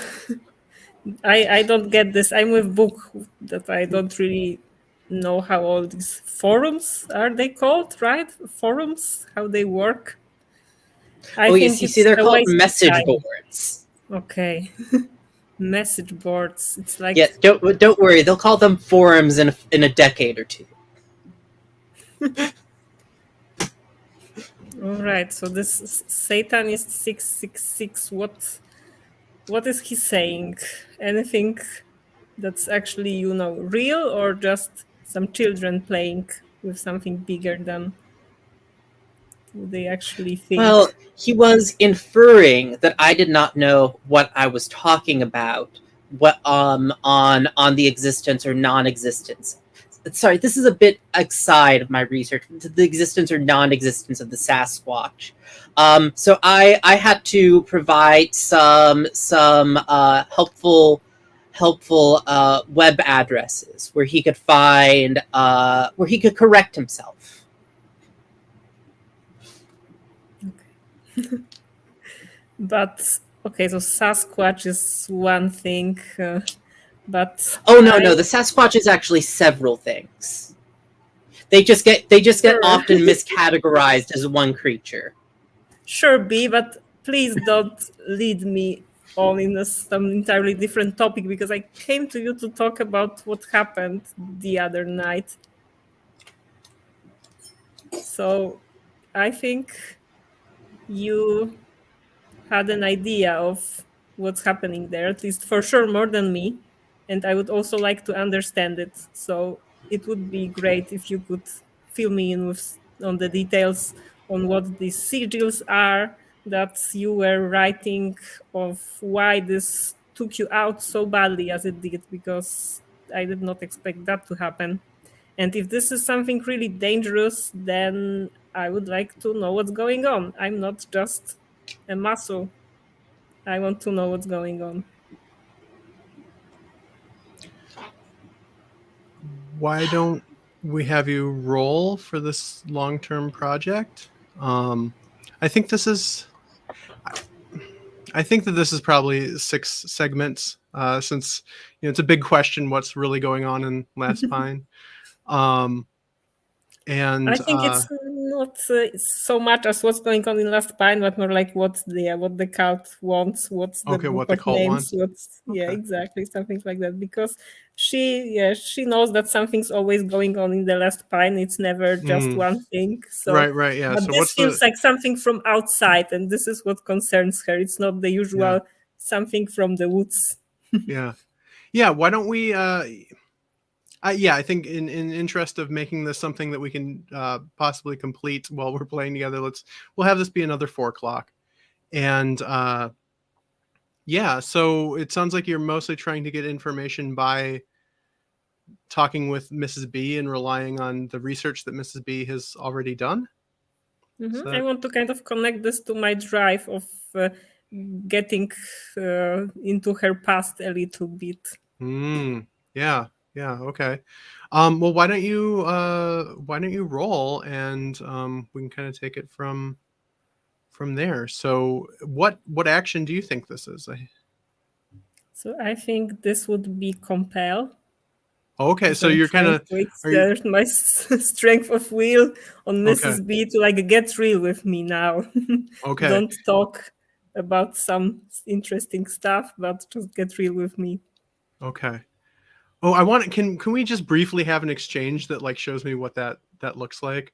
Like what it like Mrs. B maybe saying something and Angela kind of pushing back to kind of get a little bit of this intimidation here. I don't know if y'all feel comfortable role playing that out. I think that'd be fun to see what that actually looks like.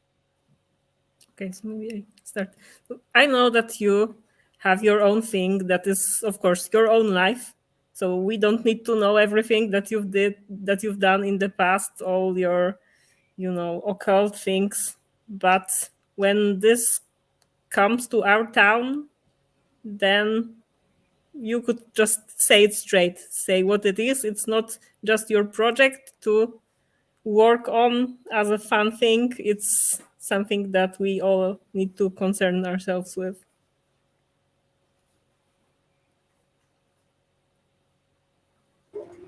I know, dear. This is related to something I believe from before I came here to town. At least what I saw there tonight would seem to indicate that is the case. What these cultists were wielding was a power far older than the kind of magic that... What is Troy's last name? McPhee? Yes, than the ones passed down through the McPhee family. Something far older and more prone to misuse. I'd always thought that knowledge is always right spread to all, but perhaps there are those with a desire for power that shouldn't have such knowledge. And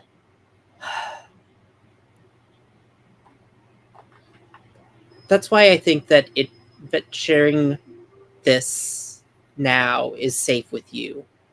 I think that you're someone who can be trusted to use what they learn well.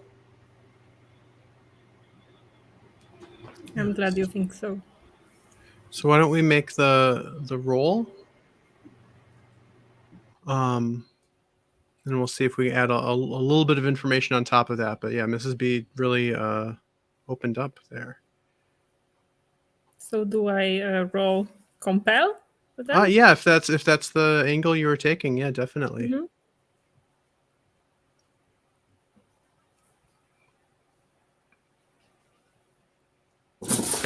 Got a 5. A 5, okay. So that's 2 segments on this 4-segment clock. I think.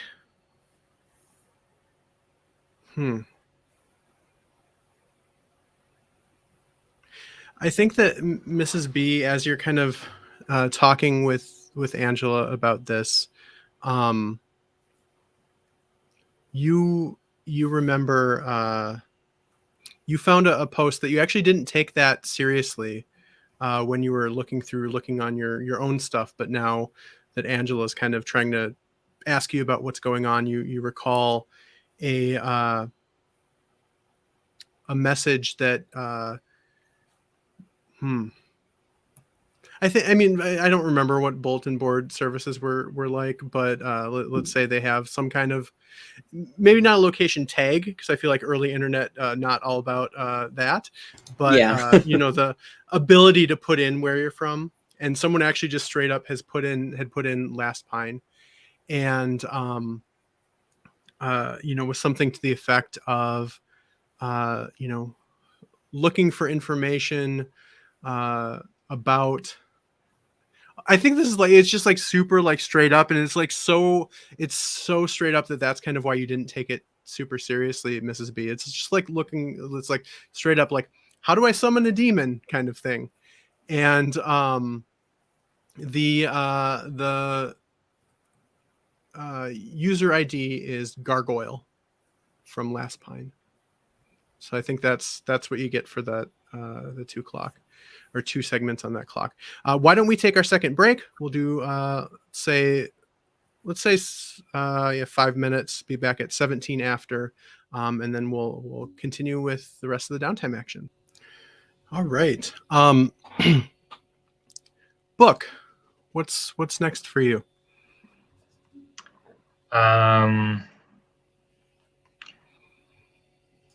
Sorry, 1 second. I feel like nothing was super critical other than that.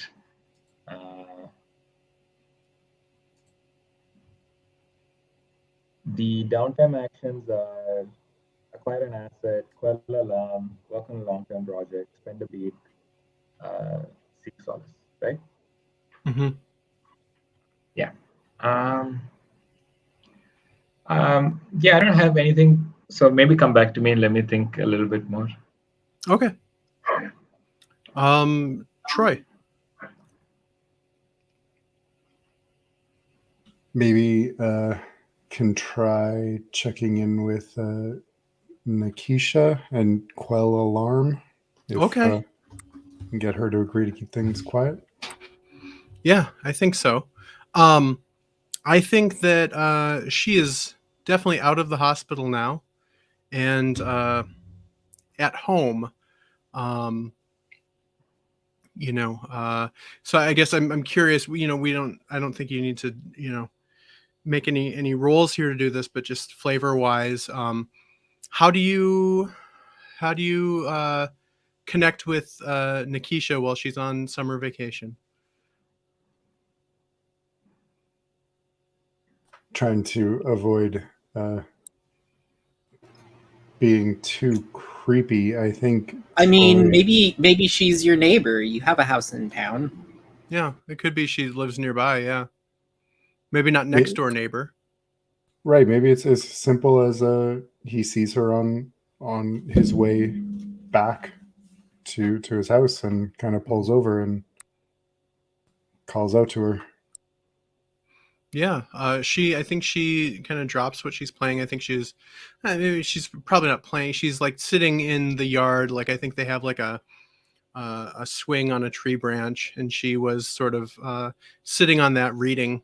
I think she finished Jurassic Park. It's probably reading something a little less scary, I think. Or maybe she's going for like full on spooky stuff. What do we think? I think she's actually, yeah. She's been enlisted as a member of our hunting team. Right. So you know that she is picking up all the horror books as research. Yeah. I'm gonna have to figure out the best horror books of 1994. But in the meantime, she sees you and kind of comes up. I think she comes up to like the fence around the yard, so she doesn't come all the way up to your truck. And she's just like, Mr. Troy, right? You saw Yeah, me in the yeah, hospital. You believed me. I did. And I just want you to know we took care of it. You took care of it. We took care of it. The dinosaur thing. That one. Yeah. Was it a dinosaur? Not exactly, but I totally get how you could leap there. Yeah, but we don't want to cause a panic. We don't want to make people worried. So I was hoping, if anything like this ever happens again, like you can definitely come find me, but maybe just keep it between us. She's kind of like thinking about it. Yeah. Why don't you make your roll here for quelling alarm? What action would you say this is? Sway. Yeah, it feels like sway for sure. So you have 1 in sway. And yeah, go ahead and make that roll.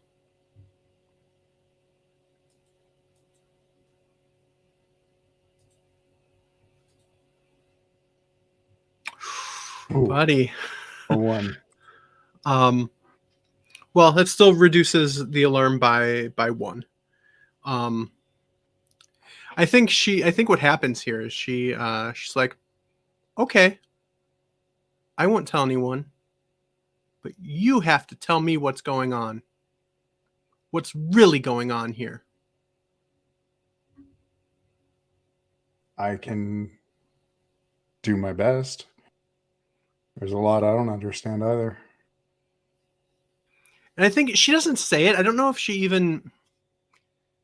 I don't like.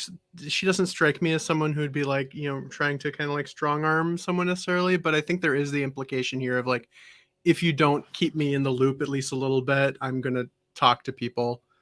Who knows if anyone will believe her? But is that a risk that you want to take? I don't know. Maybe we'll play to find out.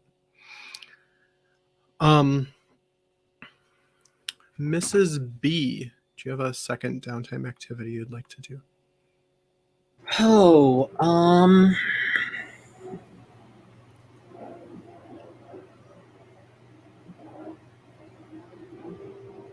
yes, I think I was serious. I need to pick up a hunting rifle for hunting. Okay. So you're acquiring an asset? Yeah. Is this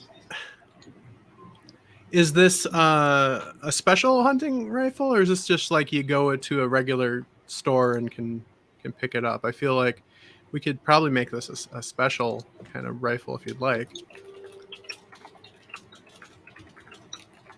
Especially since we should be rolling for it, so we might as well make it something cool. Yeah, I don't really know hunting rifles that well, Sure, yeah. but it's got silver bullets. That's. I think I imagine its stock has some really elaborate engravings. You know what? I'm going to say it does. It has tiger engravings along the stock. Cool. Yeah, and I don't know if you're cool with this. I like what Thomas suggested. I wonder if like there's some sort of like modular element to this rifle that like makes it a little more adaptable for like different monster hunting scenarios or something. I don't know. Or it can just be a cool engraved rifle. Yeah, like I don't know enough about guns to know how all that would work. I don't but either, we can figure it out. Yeah. Cool. So how do you go about acquiring this? I mean, it's the United States. I go to the. I think we actually get a shot of like Mrs. B at the firing range, and she is like a surprisingly good shot. Mm-hmm. Okay. Yeah.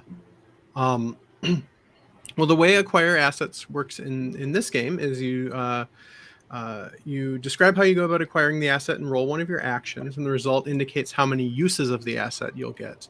I don't think this is a 1-for-1, like you can shoot the gun 4 times, right? Not I like think that, I think I'm probably at the shooting range with Joe just to bring in the sheriff, Mhm. who's our ally, into it. Yeah. Because this is something we've done in the past, I think. Mm-hmm. Yeah, absolutely. Yeah, and maybe here you have sort of like, you're a loner gun from the range or something, and she's kind of like looking it over, and she's like, you gotta get something better than that kind of thing. Oh dear, but how would you ever have a chance of matching my score then? Psh, and she like fires off like a bunch of rounds. They are all like dead center. I gotta qualify every I gotta qualify every year, remember. Yeah, what do you want to roll here? I roll with one of my things. One of your I thought it was actions, like yeah. with trust. Oh, you're right. I changed that. I forgot that I changed that. Yes. You can roll with the PAX trust. Which version of the book do I have open?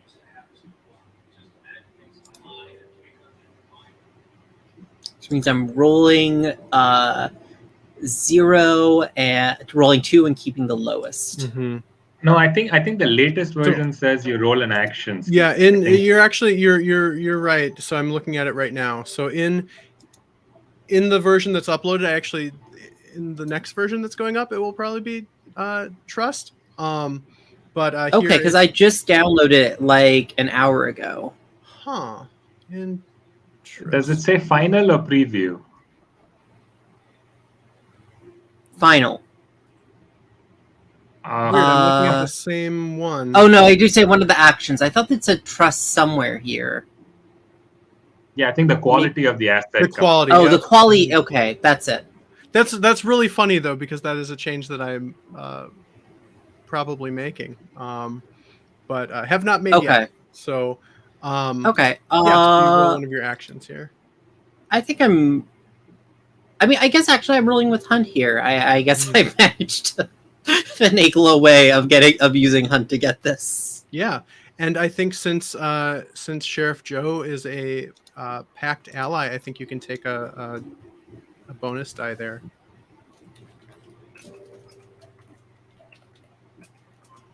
Cool.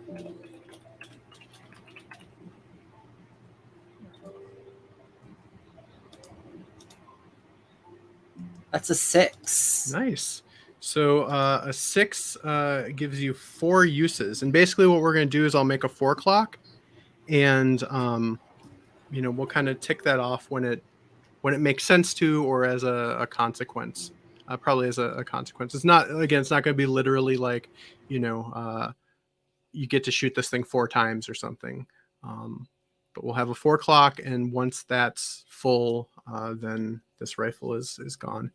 I think Sheriff Joe's like, let me show you something. I'm not able to do this accent well today. Let me show you something back here. And she kind of takes you to like this like back room, and you can.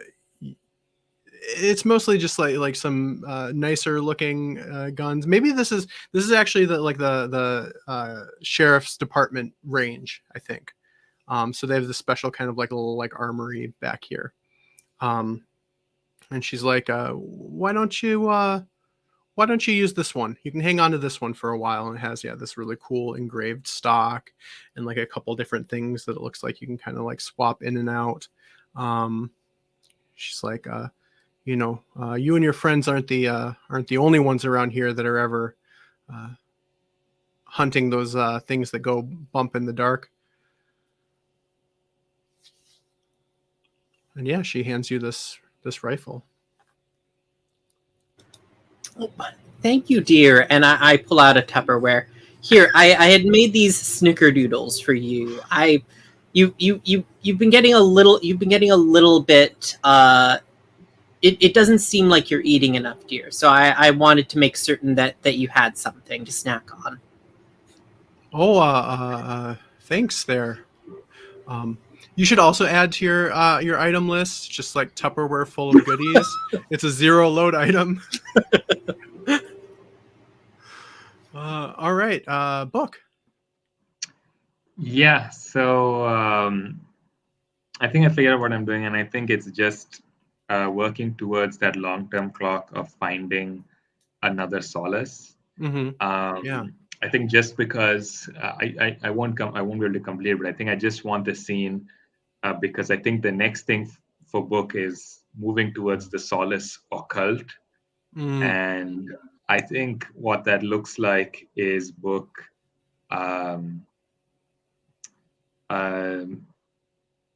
Like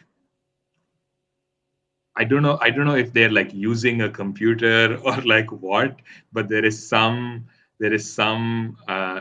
like some interfacing where we get this shot of book potentially kind of uh, like the voices get super loud, and then like his eyes go black and then the voices all like go quiet for a second, and when he like shakes himself awake there is like 5 minutes 10 minutes of silence and him just going like breathing like heavily.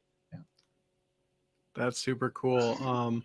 Yeah, what action are you rolling here? I was thinking connect because that's or potentially connect, I think. Yeah, I think that makes sense here. Yeah, go ahead and roll it. that's a 3. A 3. Okay, you can fill in one segment of this clock towards finding a new solace. Yeah. Any other scenes that folks want to play out? Whereas I maybe have something we can kind of cap things off with. But if there's anything else anyone would like to do, I'd like to give you the opportunity to do that. Okay. Troy, you're at home. I think you're in the workshop in the garage, right? And you're what are you working on? What project are you working on? I think he's working on like a wardrobe for the front hall, something that his dad never finished for the house. Mm-hmm. Yeah. You don't hear anyone come up behind you, but you can feel it. You know that feeling when you know someone's standing there kind of looking at you. Do you turn around? Yeah, I think it's not super uncommon for someone to swing by. Mm-hmm. Yeah. What does your mom look like when you see her here? She looks just like the last day he saw her. Yeah. Yeah, she's dressed exactly as you remember her. She says your name, and when she says Troy, what do you feel?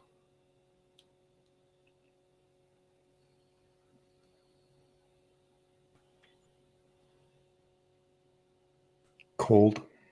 Mm-hmm. Mm-hmm. And she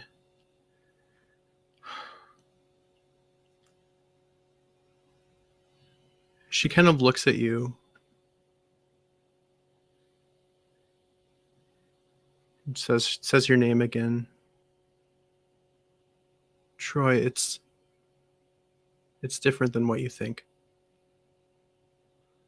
There's something coming. Something big and something hungry. Hungrier than that thing that you saw. You're not going to be able to stop it. I don't want you to even try. I want you to get out of here. I can't do that. You sure? Yeah. I guess I shouldn't be surprised. But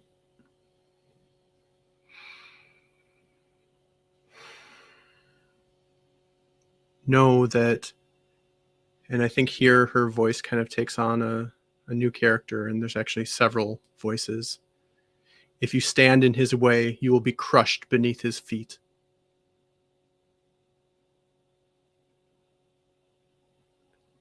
And then she disappears. Troy will kind of take a stumbling step back, and he'll hit the edge of the table, and the frame of the cabinet will hit the ground. Yeah, I think that's probably where the episode ends. Yeah. Let's do end of session stuff, since I think we forgot to do that on camera last time.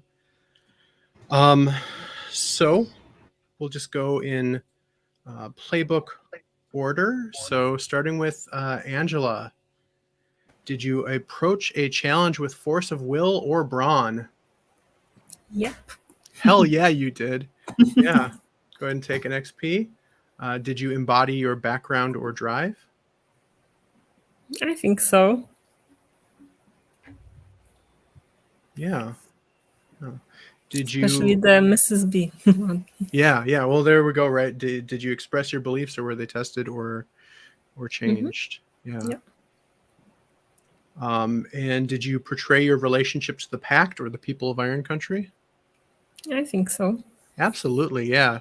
And taking care with that cultist, the scene in the garden. Absolutely. All right, so go ahead and mark those XP. Troy, did you approach a challenge with Eldritch Wisdom or Arcane Power? I think so. Yeah, absolutely. Did you embody your background or drive? Probably more than I meant to, with the supernatural leading to ruin. Yeah. Did you express your beliefs, or were they tested or changed? Definitely tested. Mm-hmm. Yeah. Did you portray your relationship to the Pact or the people of Iron Country?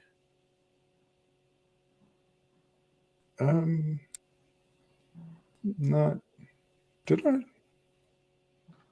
don't know. What do you think? I don't think so. Well, maybe talking to Nikisha, trying to. Mm-hmm. There's also, with the Pact, you also have that whole thing with Book. Mm-hmm. Yeah. That's true. Okay. Yeah, I think you can take that XP. All right. And Book, did you approach a challenge with ingenuity or knowledge? Yeah, I think so. Yeah. There was a lot of ingenuity in the fight scene, in the showdown scene. Yeah. Mm-hmm. Did you embody your background or your drive? What is background again? Drive, I know, but yes, your background was that you're an archivist who was at the University of Ontonagon, but you're fired. Yeah, I think so. I generally keep bringing that stuff up. So, yeah. Mm-hmm. And did you express your beliefs, or were they tested or changed? Oh yeah, I was trying to keep Angela safe. Mm-hmm. Yeah, in that scene where I shot her. Yeah. Yeah, that was good stuff. Yeah. And did you portray your relationship to the Pact or the people of Iron Country? Oh yeah. I was. It wasn't intentional, but like this whole thing of like paranoia over the town being full of cultists is definitely how my relationship with the people of Iron Country is going. But yeah, and the Pact, of course, like with Troy's mom and stuff like that. Yeah, absolutely. Mrs. B, did you approach a challenge with cooperation or control? Yeah, definitely. Yeah. Did you embody your background or drive? Yeah, definitely my drive. That came up a lot this time. And did you express your beliefs, or were they tested or changed? Yes, they were tested or changed. I now have knowledge in the hands of the powerful is prone to abuse. I must reclaim it before any innocents are hurt. Yeah, that's cool. I liked that when you were talking before, you were kind of talking through that belief change. I thought that was really cool. Yeah. And did you portray your relationship to the Pact or the people of Iron Country? You were muted. Yeah, I did. Yeah, I think so too. Yeah.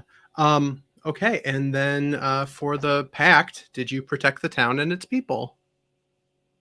Yeah. Yeah, absolutely. I guess I have this tab open. Is it okay if I just mark the XP on it? Yeah. Did you get in over your heads? I think Troy did. Yeah. That moment where Troy tried to control the beast, I was like, this is not good. Yeah. And then Book is losing it. So yeah. Did you express or change your Pact's reputation? Your reputation is regular people.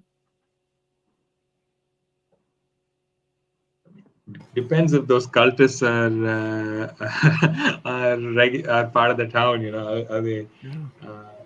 I feel like we're almost with the interaction between Mrs. B and Barry. I feel like it's almost leaning away, like towards changing that a little bit, because like Barry is like, I can't just be a regular person. I need to be like someone who's like more than that, or other than that. Yeah, Angela is kind of pushing towards a new reputation. What do you think, Barry? Is Angela doing that? Maybe not intentionally. Maybe she just feels more responsibility on herself, like that's now that they are really into this, and we already know that some bad stuff has happened, right, with Troy's mom, and now this is looking serious. So she just is probably taking on more. So she knows that she can't just be a regular person, but it's not like she doesn't want to be a regular person. She just feels like that's not enough. Yeah. So I think like the actual, like, the reputation maybe isn't like fully changed, but I think that you can have an XP for like it's definitely changing. And did you struggle due to any inner conflict or interpersonal drama?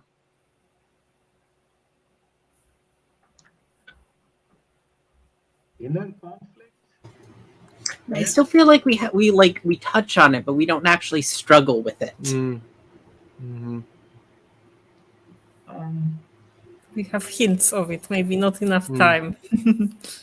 Was there any place you can think of where it got in the way, or maybe even just like it's going to put one of the hunters on a slightly different trajectory than they were on before? I'm thinking about that Troy Book scene, and that was us struggling with inner conflict, right? Like, in the sense, Troy going, Book trying to convince Troy that, like, hey, like, this isn't working out, and Troy going, like, I think I believe him, like, but I felt it, and it kind of felt like power, like that is definitely struggling with.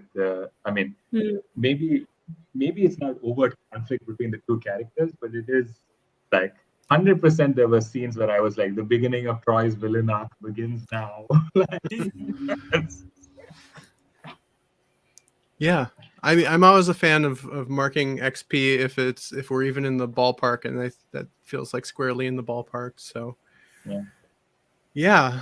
I've noticed that basically everyone either has filled their XP trackers like one away, somewhere in there.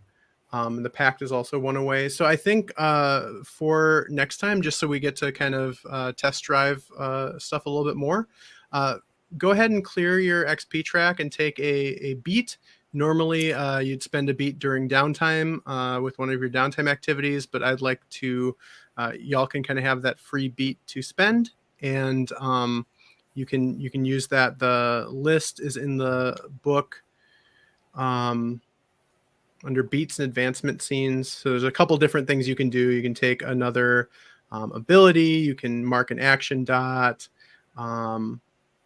You can take a monstrous ability if you have marked Doom, etc. So that's in the book under beats and advancement scenes. All right, I'm going to end the recording in just a moment. So thanks everybody for playing, and thanks to anyone who watches this. And yeah, check out the Gauntlet Gaming Community at gauntlet-rpg.com. Bye.